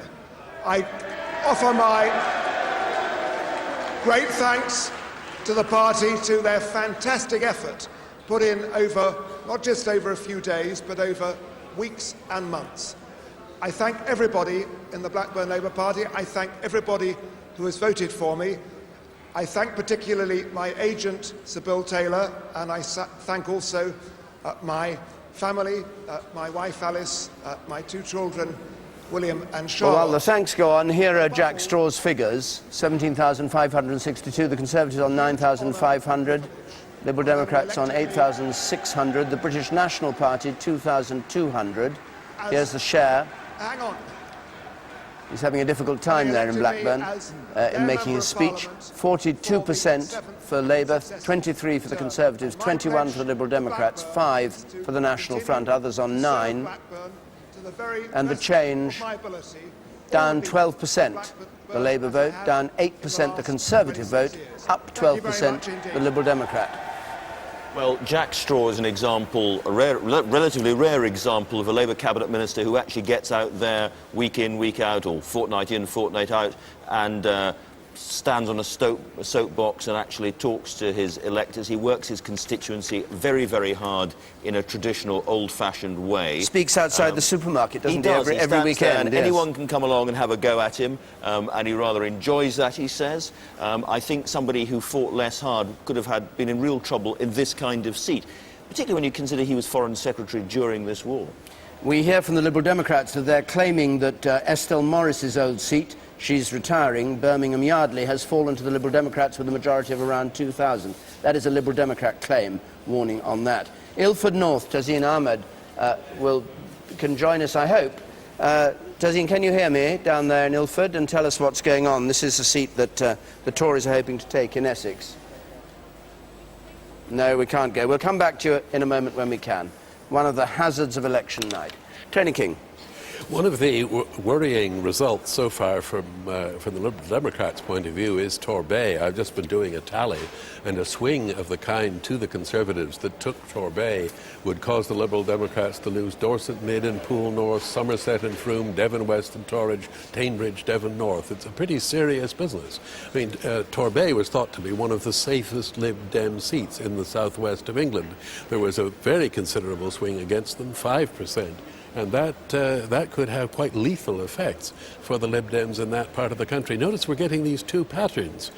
Where the Lib Dems are attacking Labour, they're doing well. Where they're attacking the Conservatives, or are being attacked by the Conservatives, so far they seem to be doing much less well. Can you think of a reason why Lib Dems would do badly in the West Country? Well, I mean, they're in favour of higher taxes for better-off people. There's a lot of better-off people down there in the West Country. There's a lot of Euroscepticism in the West Country, of course, as well. And the Liberal Democrats are now better known than ever as the most pro-European party. That may well have something to do with it. We try again to join Tazeen Ahmed in Ilford North. Tazeen, can you hear me now? I think I can, David. Can you hear me loud and terrific. clear? We can hear you loud and clear. It sounds like old-fashioned communications. Over to you, over. Well, we're just waiting to hear the results now. The declaration was expected about 5 minutes ago. They're running a tiny weeny bit late, but we are hearing that the Tories have taken this seat. It was a very, very close run, very tight indeed. Could have gone either way during the course of the evening, but we know now that the Tories are probably taking this seat. It is a marginal seat. It's Labour, been held by Labour. Labour have been holding it now for about a majority of 2,115.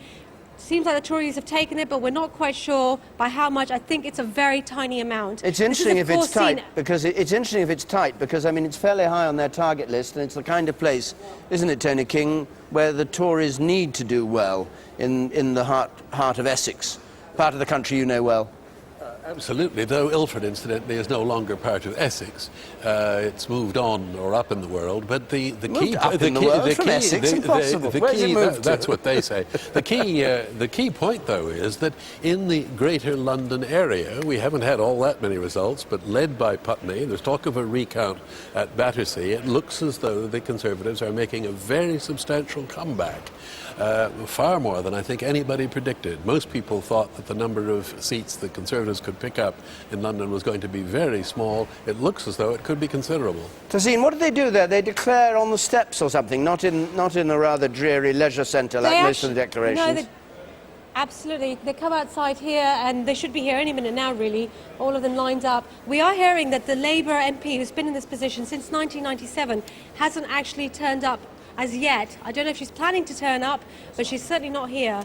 Is there a crowd of... blame her Is there a crowd of if the seat's been enthusiastic... taken by the Tories? Is there an enthusiastic crowd waiting to hear these results, or are you all alone with just the 10 million or so of us watching? I have to admit that at least out here there's only the camera crew. Inside there are, of course, all the counting officers and the rest of the team. We'll join you in just a moment then for the result. Western Isles has been taken by the SNP. That's first SNP gain, Nahilian and Year. And we've got the figures for that, I think. We haven't quite got them, so let's go to Peter Snow. Fascinating battles going on. 3 battles going on, all quite separate between the 3 parties. Central battle between the Conservatives and Labour. There are the vulnerable Labour MPs. There are the vulnerable Conservative MPs. Let's lose all the ones that haven't been declared. And there is Putney. Look at it. It's gone blue in Labour territory. Ilford North back here waiting to declare. Now let's see what's happening to the swing. The swing in Putney. Critical, vulnerable, marginal seat. Pointing there, if the swing were typical in Putney, wait for Ilford North, it would point to a hung parliament, a swing in all those marginals if they were all the same as Putney. Bring back all the other ones and you can see, if Putney were typical, how all these red seats would turn blue. But, caution of course, the national swing at the moment, the average swing all over the country, is little under 3%. So we're waiting badly to see whether that Putney one is unusual or typical for the marginals. Thanks, Peter. Robin Cook held his seat and came to speak, but I think we'll go first to Peterborough because we're just getting a declaration from there.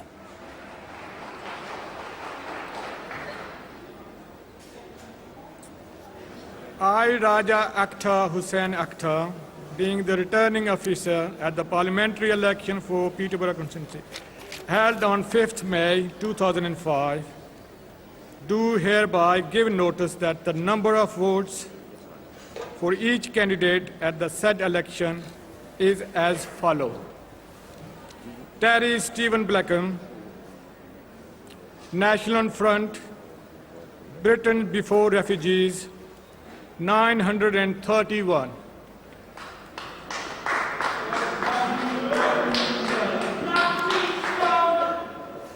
Helen Rosemary Clark, the Labour Party candidate, 14,624.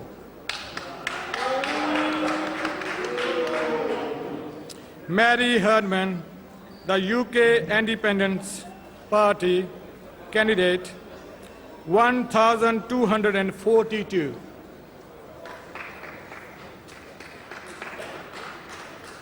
Stuart James Jackson, the Conservative Party candidate, 17,364.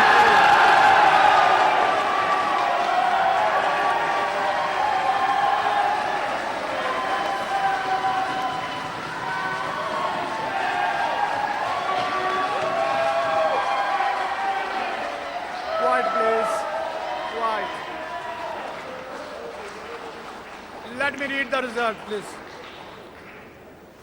Mark Adrian Porter. I think I better read the result of Stuart Jackson.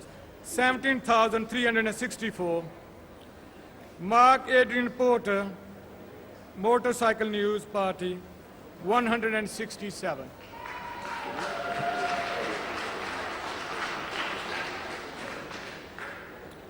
James Nicholas Sandford, Liberal Democrat, 6,876. Prime Minister leaving his home to go to his count at Sedgefield. Just a brief shot of him. If he wins tonight, he's supposedly going to come down to London and early in the morning, about 5 o'clock in the morning, make a speech to Labour Party supporters. Whether he'll stick to that, we shall see. So Peterborough, the full result from Peterborough, the second Conservative gain of the night in Peterborough. Stuart Jackson takes the seat, putting Labour in second place, the Liberal Democrats in third. And the share of the vote, 42, 35, 17 and 6.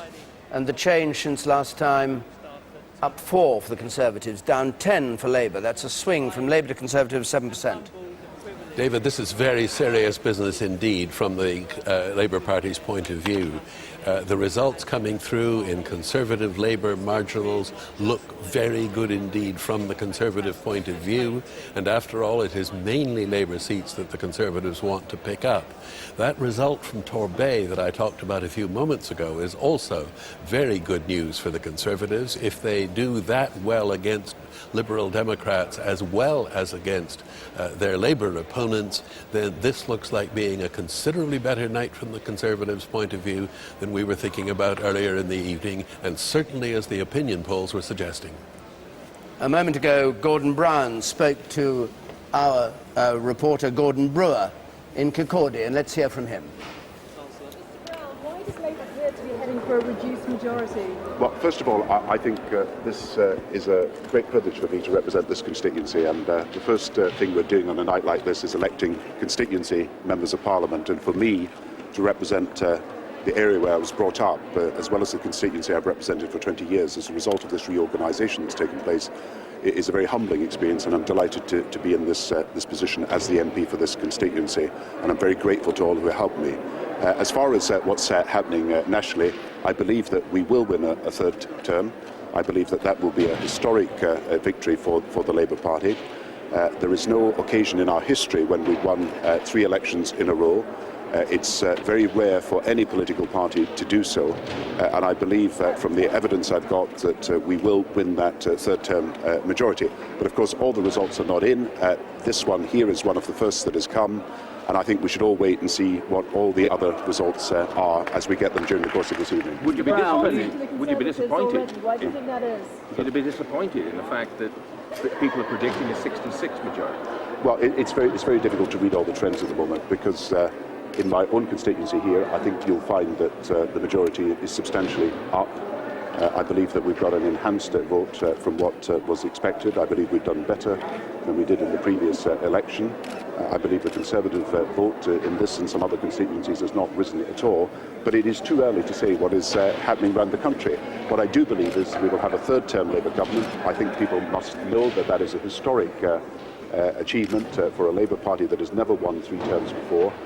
And I believe that we will be able to form that government as a result of the decisions of the British people. But I'm going to wait for the rest of the results, and I'll do interviews later. But there has been a fairly the next Prime Minister. So Gordon Brown speaking at Kirkcaldy and Cowdenbeath. There's news of a very interesting recount in Manchester, Withington. The Liberal Democrats apparently won the first count, and the Labour Party have asked for a recount there. That's right, so it's the second recount. Manchester Withington, on paper, was an absolutely rock-solid Labour seat. It would have required a 16.4% swing by the Liberal Democrats to take that. The fact that there's these recounts going on at all is astonishing news, and I'm told there may also be a recount in Islington South, Chris Smith's old seat. So taking Tony King's point that the Liberal Democrats are not doing particularly well when it's a Lib Dem Tory fight, it should also be said that they are doing extremely well when they're taking on Labour. This is a very intriguing pattern that's emerging. The Conservatives are doing consistently well where they need to do well. They're not doing well where they have no chance. Liberal Democrats well against the Tories, not against Labour. We've got the result coming in from Newbury, Benyon, held by the Liberal Democrats. Richard Henry Ronald, the Conservative Party candidate, 26,771.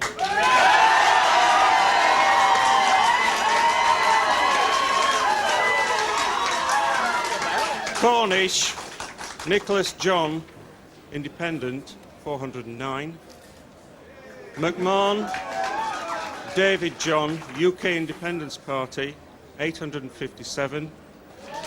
Rendell, David Rigby, Liberal Democrats, 23,311. Singleton, Barry Charles, 86. Van Nuyen, Oscar Richard, the Labour Party candidate, 3,239. There were 116 rejected. There were 116 rejected votes. So the Conservatives have taken Newbury, and David Rendell, who won this seat in a by-election way back in 1993, is out.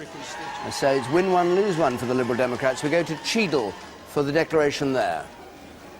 Liberal Democrat held, Miller, top Tory Martin, target. The Labour Party candidate, 4,169, and that Patsy Carlton has been duly elected to serve as a member for the said constituency. So Patsy Carlton, who's not well enough to come to the count, he's been very ill, has held on to Cheadle. Liberal Democrat hold Cheadle. We'll get the full figures in just a moment. Mr. Returning Officer, ladies and gentlemen, I'd just like to read a statement on behalf of Patsy, as you know, can't be here tonight. May I first of all thank the police, the post office and the returning officer. All right, let's just get those figures then. This is Patsy Carlton having a statement read for her, because she's not there. We've got the figures from Newbury. Let's just see those and we can chew them over here. Newbury, which was taken by the Conservatives from Liberal Democrats. Richard Benyon for the Conservatives, 26,771. David Rendell, 23,311. Labour on 3,239. There's the share. Hefty vote for the Conservatives against the Liberal Democrats, and the change. 6% up for the Conservatives, 6 down for the Liberal Democrats. This is absolutely fascinating. Here we see the Liberal Democrats really impinging on the Labour vote, quite possibly picking up Labour-held seats in the most unexpected places. Simultaneously, in other parts of the country, we're seeing a completely different pattern, which is the Liberal Democrats losing ground to the Conservatives. The Liberal Democrats, when they're confronted with Conservative opposition, are doing badly, and so badly that they could do well in terms of the share of the vote on the night. They could pick up a few Labour seats, but at the same time it looks as though they're going to lose seats to the Tories. But it's very spotty though, isn't it? I mean, Cheadle should have been a very easy Tory win. You know, particularly if they can take Newbury, they ought to be able to take Cheadle, and yet the Liberal Democrats have held on in Cheadle. I mean, that's... There we are. Cheadle, Go on, Andrew. Well, Cheadle was right up at the top of the list. What was the majority of 300 and something originally? It was one of the easiest seats on paper for them to take, and yet the Conservatives have failed to take Cheadle. So I think right at the beginning of the evening we were talking about this being a night of surprises, and it's certainly proving that way so The majority far. was 33 last time round. It was top of the top target for the Conservatives. Right at the top there. And one of the explanations for the surprise in Cheadle was that the Labour vote was squeezed. Labour voters were prepared to go and vote Liberal or Democrat to keep the Conservative out. Right. Peter. David, it's getting very exciting, this map indeed. We've now got a picture of the map. It's mostly grey, as you can see. Labour winning up there in the north of England and some of the north of the Midlands. But look at this. We have the Tories winning back Newbury from the Liberal Democrats. As Tony King was saying, Liberal Democrats versus Tories. The Tories tend to be the winners. Here we have Peterborough over here, flashing away blue for the Tories, again from Labour. They're doing all right in those marginal seats. And look at London. There is the really big question. Putney, an absolutely critical Conservative gain at Putney in London, right in the middle of the key marginals. Is that typical? If it is, the Tories are going to do rather well. David. Peter, there's a recount, we're told, in Shipley, and there might even be a recount, though it's not certain yet, in Islington South, Chris Smith's old seat. Shipley currently held by Labour, majority of 1,400 or so in West Yorkshire. What a difficult night for a lot of these people. There's so many recounts, so many close-run things. Everybody must be a bit jittery as they go to their count, unless they've got a majority of 10,000 or 15,000 or something. Right at the beginning of the evening, Liam Fox was saying that he thought there might be very considerable regional differences as well as local differences of the kind that Andrew was anticipating, and it looks as though that's so. For example, we've had a result from Wirral South, and there has been a swing to the Conservatives, but only of 1% compared with the 7% swing that we had in Putney, and the almost certainly Ilford South, which we're waiting for the account from, will go the Conservatives' way. And it may well be that the north and the south of England are behaving quite differently. Is this a new kind of election? I mean, you've done the numbers endlessly, but this is a new kind of election in terms of the spottiness, the lack of uniform national swing. We're going to have to start to report these things differently, aren't we? Well, and Peter Snow's already started. I mean, one of the things that these results are doing is vindicating Peter's decision to have a triangle up there and to have different swingometers between different pairs of parties. This is a three-party battle, or rather, it's a series of different two-party battles in different parts of the country. Okay, some of the more familiar faces back. Frank Dobson's back, Peter Haynes back, John Redwood's back in Wokingham. Let's join Jeremy. What? Let's join Jeremy, I say. Well, we're joined now to discuss what on earth is going on by Valerie Amos, who's our Labour Party representative. Steve Norris and Matthew Taylor are still here. What do you make of this, Steve Norris? I'm really not sure. I mean, what I do see is the Conservatives doing very well taking marginal seats that have been their targets. That's boding very, very well, I think, for us. I'm more secure, ironically, in Tory Labour marginals than I am in Tory Liberal Democrat seats. The result in Newbury is terrifically good, but Richard Benyon's been our candidate there for a long time. I think there are some fairly predictable reasons why that might have gone. Same in Torbay. So, my view, good night for us, very good night. Better against Labour, ironically, than against the Lib Dems. What do you think's happening in this election? I think it's very hard to tell, but there isn't really a pattern emerging, but what we're seeing reflects certainly some of what I saw when I was visiting marginals over the last few days. I'm going to interrupt you there because we've got a declaration, I think, in Edgbaston, Birmingham. Gisela Stewart. Peter Charles Beck, Green Party, 1,116. Go. Michael David Dixon, Liberal Democrat, 5,185. Gisela Stewart, Labour, 16,000.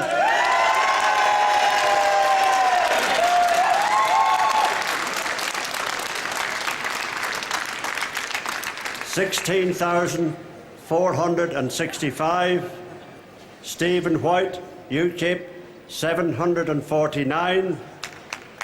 This represents a majority of 2,349, with Gisela Stewart, who is duly elected Member of Parliament for the Birmingham Edgbaston constituency. And the first three on the list will speak, and I'd ask. So Gisela Stewart has held on to Birmingham Edgbaston. There was a rumour that she might not have held on, but she's held on quite easily there in terms of majority of 2,300. But it's down from last time round. Down exactly by the same amount as her majority, apparently, 2,349, which is down 2,349 from last time. One of those nice mathematical quirks. Let's see the share of the result and the change. Let's see the change in particular. Labour down 6 percentage points, the Conservatives up 1, Liberal Democrats up 2. Well, the Liberal Democrats have been slightly over-claiming, I think, earlier in the night, because they clearly thought they were going to take Birmingham, Edgbaston. They were indicating they thought they might take Newcastle Central too, and they've failed in both cases. So we're going to have to take some of these Lib Dem claims with a bit of salt from now on. Yep. There's a second recount in Battersea, and news has come in that Alan Milburn, who was in charge of the campaign, has told the Prime Minister he doesn't want to serve in the Cabinet. So he's perhaps jumping before being pushed, I don't know. But anyway, he's said that he's going back, presumably to spend more time with his family. Let's go to Ynys Môn. Democratau Tydfedol Cymru, Welsh Liberal Democrats, 2,418, 2,418. Owen Albert, ymgeisydd Plaid Llafur, Labour Party candidates, 12,278, 12,278. Roach, James Paul Roberts, Plaid Geidwadol Cymru, Welsh Conservative Party, 3,915, 3,915. Rogers, Peter Standing, Annibynnol, Independent, 5,216, 5,216.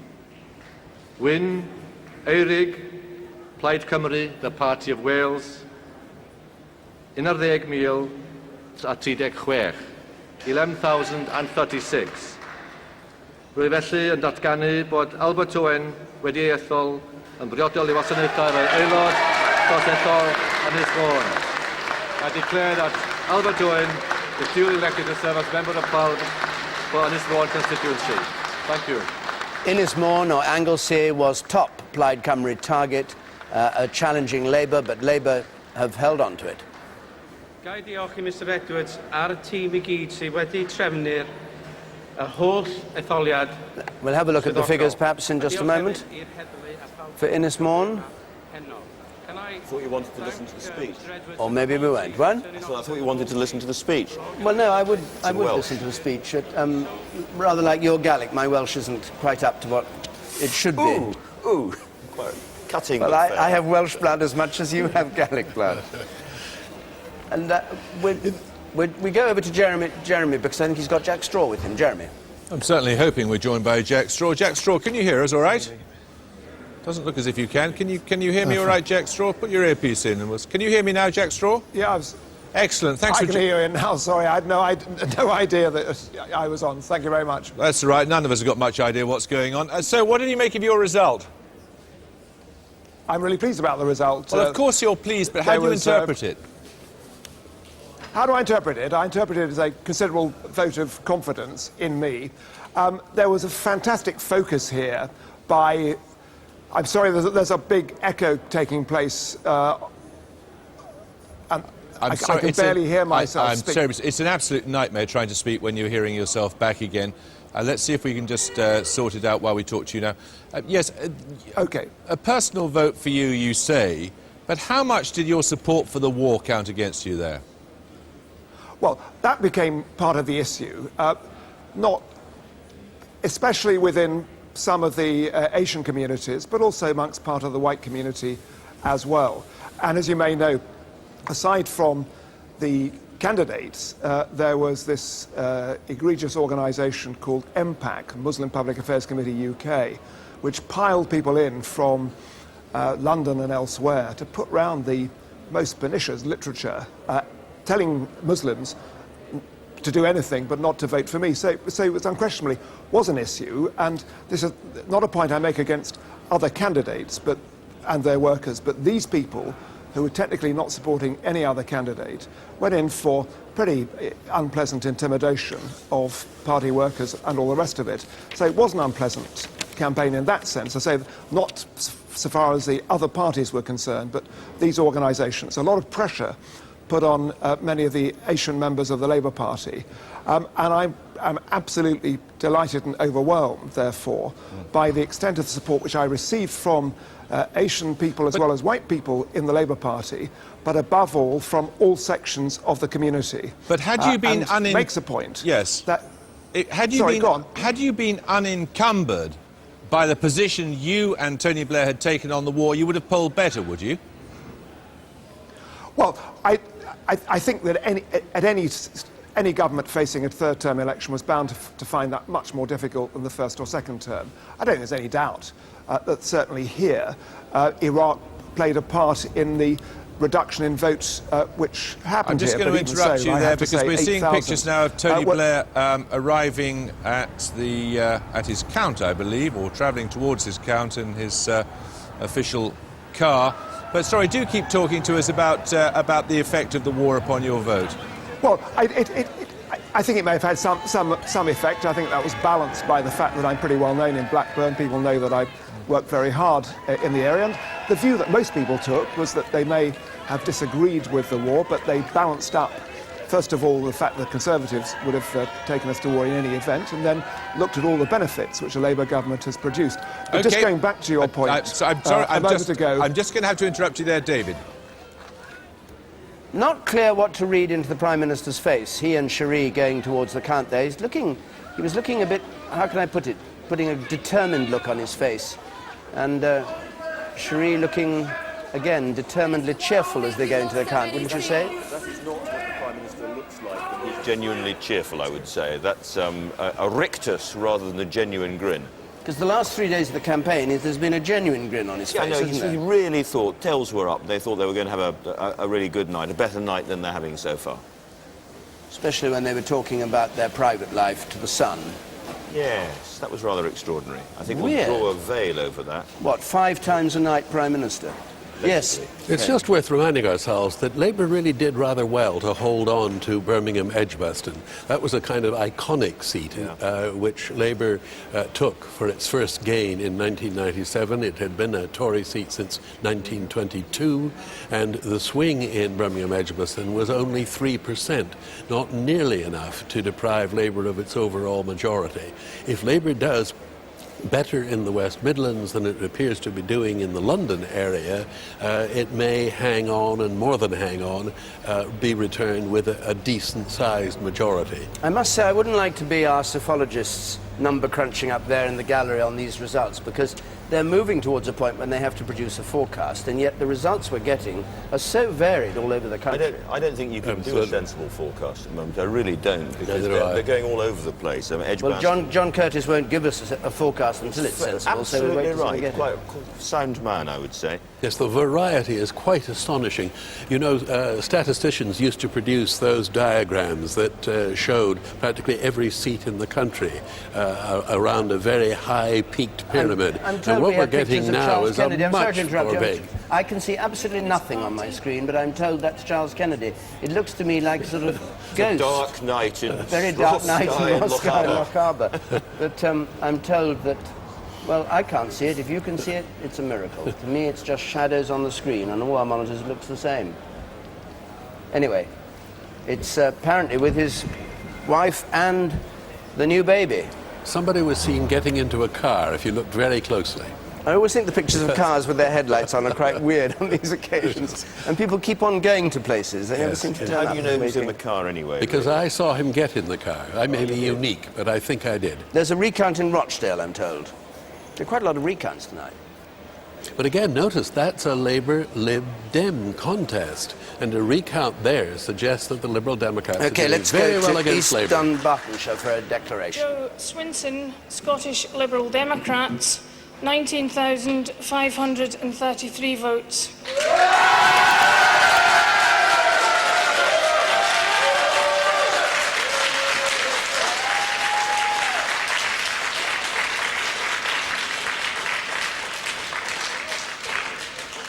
The percentage turnout for the constituency was 72.23%. 52 votes were rejected. The majority was 4,061 votes, and I therefore declare that Joe Swinson is duly elected to serve as the Member of Parliament for the East Dunbartonshire County constituency. Thank you. This is a three-way margin on this with lots of boundary changes. Absolutely. This is really sort of Mill Guy and Bears Den and places like that. It's a very familiar seat. It's changed hands a lot in the past. I think it just confirms what we thought, which was that the Liberal Democrats in Scotland are doing particularly well. Whether that's because they've got a Scottish leader and people have finally noticed, I don't know. There's the headquarters of the Liberal Democrats, celebrating and spotting themselves on television and celebrating that little bit more. Well, there are the figures, 15% gain in the Liberal Democrat vote. How much do you trust these, actually? Because these are reconstructed seats. I mean, almost all of the Scottish seats have been redrawn because we've lost 13 of them, and you have to be very careful. Only 3 haven't. I was unwise to say that it would be very difficult to produce a forecast at this stage, and you were more unwise to say it would have been impossible, because Peter Snow's done it. Oh. Peter. David, we're there. We now have enough results in from all over the country, all types of seats and sorts of seats, to have a stab at our first forecast based on real results this time. Now, here is the line, the 324 that any party leader needs to reach if he's to get an overall majority in this Parliament. Down the end there on the starting line are 3 contestants. Tony Blair on the inside lane, Michael Howard, Charles Kennedy. Off goes Charles Kennedy, forecast to get, will he get to the 51 he had last, 59, actually equaling Lloyd George's total in 1929. Michael Howard coming up now. This is our first forecast. It could change as the night goes on. Michael Howard coming up now. 165 was William Hague's total. 201. He's some 35 ahead of there, 36 ahead of there. And now the inside lane. Here comes Tony Blair. Here comes the present Prime Minister coming up to have another bash at it, passing Michael Howard. He's well through the 200. He's through the 250. Here he comes up to the line. 324. He needs 357. Now, let's subtract that, the opposition's figures from that. Officer, could you get the red box, please? We'll subtract the opposition's figure from the 357, and we will get Tony Blair's forecast majority. Thank you, officer, very much indeed. And it is a Labour majority of 68, David. 68 is our forecast. Which is very much in line with what our exit poll originally said. Almost exactly the same. Correct? 66, yes. I think we were forecasting, yes. We have a result coming from Hove.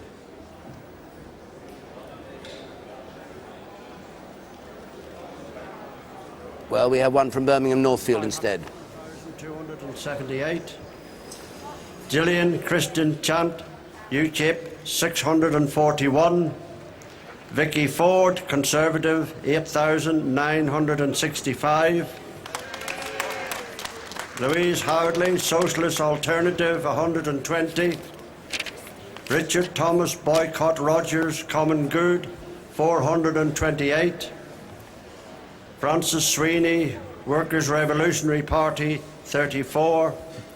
Trevor Peter Sword, Liberal Democrat, 4,171.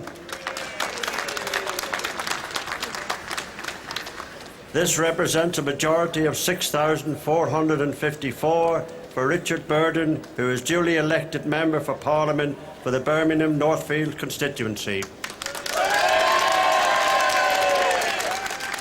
Majority of 6,400. It's down 1,300 from last time. 57% turnout, up a little bit from the previous election in 2001. My Lord Mayor, can I thank you? Can I thank all the staff? And the change, all important. Down 6 percentage points for Labour. Absolutely. And the swing 3% from Labour to Conservatives. Una King's arriving at Bethnal Green and Bow. We were hearing earlier on that George Galloway is confident that he's taken Bethnal Green and Bow. Well, we shall hear in a moment. Notice that in Northfield you had the effect of Labour going down a lot, but the opposition being fragmented, not going straight over to the Conservatives. One of the most remarkable things about tonight, I simplify a little bit but not much, is that we've always thought of the marginal battles as being between the Conservatives and the Liberal Democrats. The Liberal Democrat-Labour battleground off to one side, noises off, not mattering. And now it's clear that a key battle is Liberal Democrat and Labour. We've had a result from Hornsey and Wood Green. The Liberal Democrats have taken Hornsey and Wood Green from Labour, with a huge swing from Labour to the Liberal Democrats. And this is a North London seat. That's the war. Featherstone, 20,512. That's Lynn Featherstone, who takes it from Barbara Roche. Barbara Roche, who was briefly a minister, defeated, and this is the swing. And as Andrew says, this is the war. Let's just see the swing. 15%. Labour to Lib Democrats. Mark Mardell joins us. Mark. Hello, yes. Well, Alan Milburn, as you reported earlier, has rung Tony Blair to say that he won't serve in the cabinet, he doesn't want to. But he rather resents your suggestion that he's jumped before he was pushed. I'm told that he made the decision before the election even began, before the campaign began. You remember he gave up his job as Health Secretary because he said he wanted to spend more time with his family, that old political cliche, but he did want to spend more time with his children and his partner. And they say, his people say, that is what has made the decision, not how the election campaign was run, not how the results are going. He made up his own mind some time ago, but has only told the Prime Minister tonight. But he's accepted that that is it. His ministerial and political career is over. Mark, thank you very much indeed. Well, it was only a light-hearted surmise on my part. Hove has been held by Labour, the majority down considerably, but this was a Tory target. They were hoping to take it, number 48 or so in their target list. Yes, we should say, when we're pointing out what a bad night Labour are having, that they're not having the kind of bad night that's going to push them out of government. There are plenty of seats that if the Conservatives were going to form a government, they needed to take, and thus far haven't, and Hove's a very good example of that. And the Conservative candidate is an interesting kind of new Tory candidate, openly gay, Portalista. That's right. Policy exchange, big policy wonk man. I mean, the Tory party has changed, hasn't it? Bits of it, yes. Bits of it, in terms of these candidates that are coming through. Yes, it's rather striking. The members of the Conservative Party are, by and large, white, old, the Blue Rinse Brigade, they're often described as, not wholly inaccurately, and yet, in many places, they are succeeding in nominating as candidates people who are very unlike themselves. Enoch Powell's old seat, they had a Sikh woman. Yes. For instance, they've got their first African MP, almost certainly. In Windsor. They actually had more candidates from ethnic minorities than the other parties. Well, Brighton's a very trendy place. Maybe a bit of it's washing off on Hove. Maybe. At last. Who knows? I think there's some local issue there that the rest of us don't get. No, I have no local agenda in Brighton. OK, we have a declaration from Maidenhead. Let's go there. May Theresa Mary, the Conservative Party candidate, 23,312. Newbound Catherine Drusilla, Liberal Democrat, 17,081. Pritchard Janet, the Labour Party candidate, 4,144. Rate Timothy Sylvester, British National Party, 704. A total of 94 ballot papers were spoilt, and I hereby declare that the said Theresa Mary May has been duly elected as Member of Parliament for the Maidenhead constituency. Well, if that's decapitation, it's not very successful, is it? Barely even a haircut, isn't it?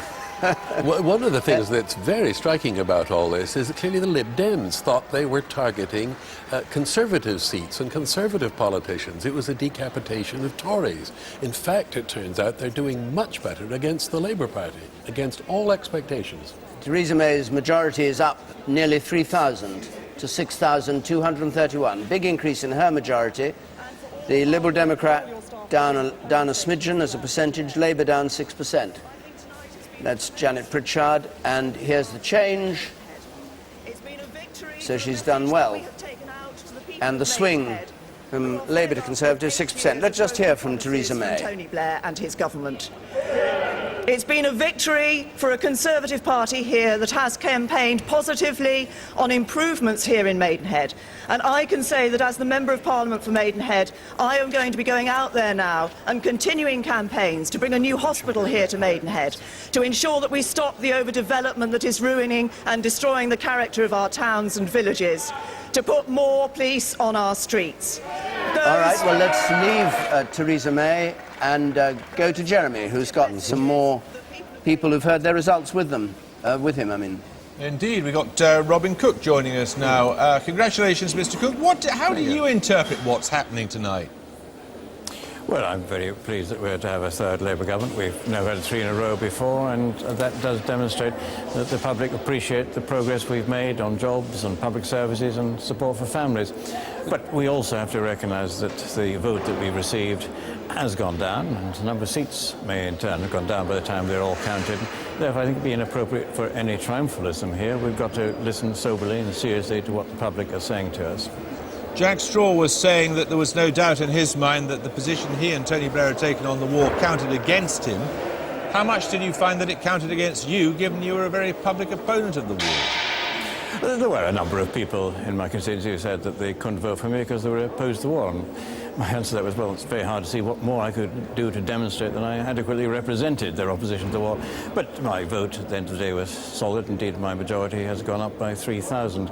It was a factor, and we've just heard the result in Bearsden. I was in Eastern Berkshire. I was across there helping our candidate there, a very good candidate who also voted against the war, and who was, quite frankly, the big problem for him was that so many Labour supporters there had turned against the party because of the war.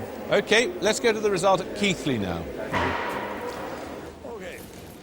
All right. Thackeray, Nada, Liberal Democrats, 5,484.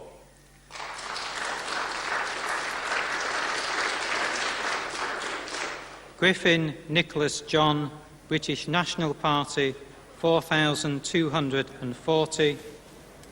Poulsen Carl, the Conservative Party candidate, 15,868.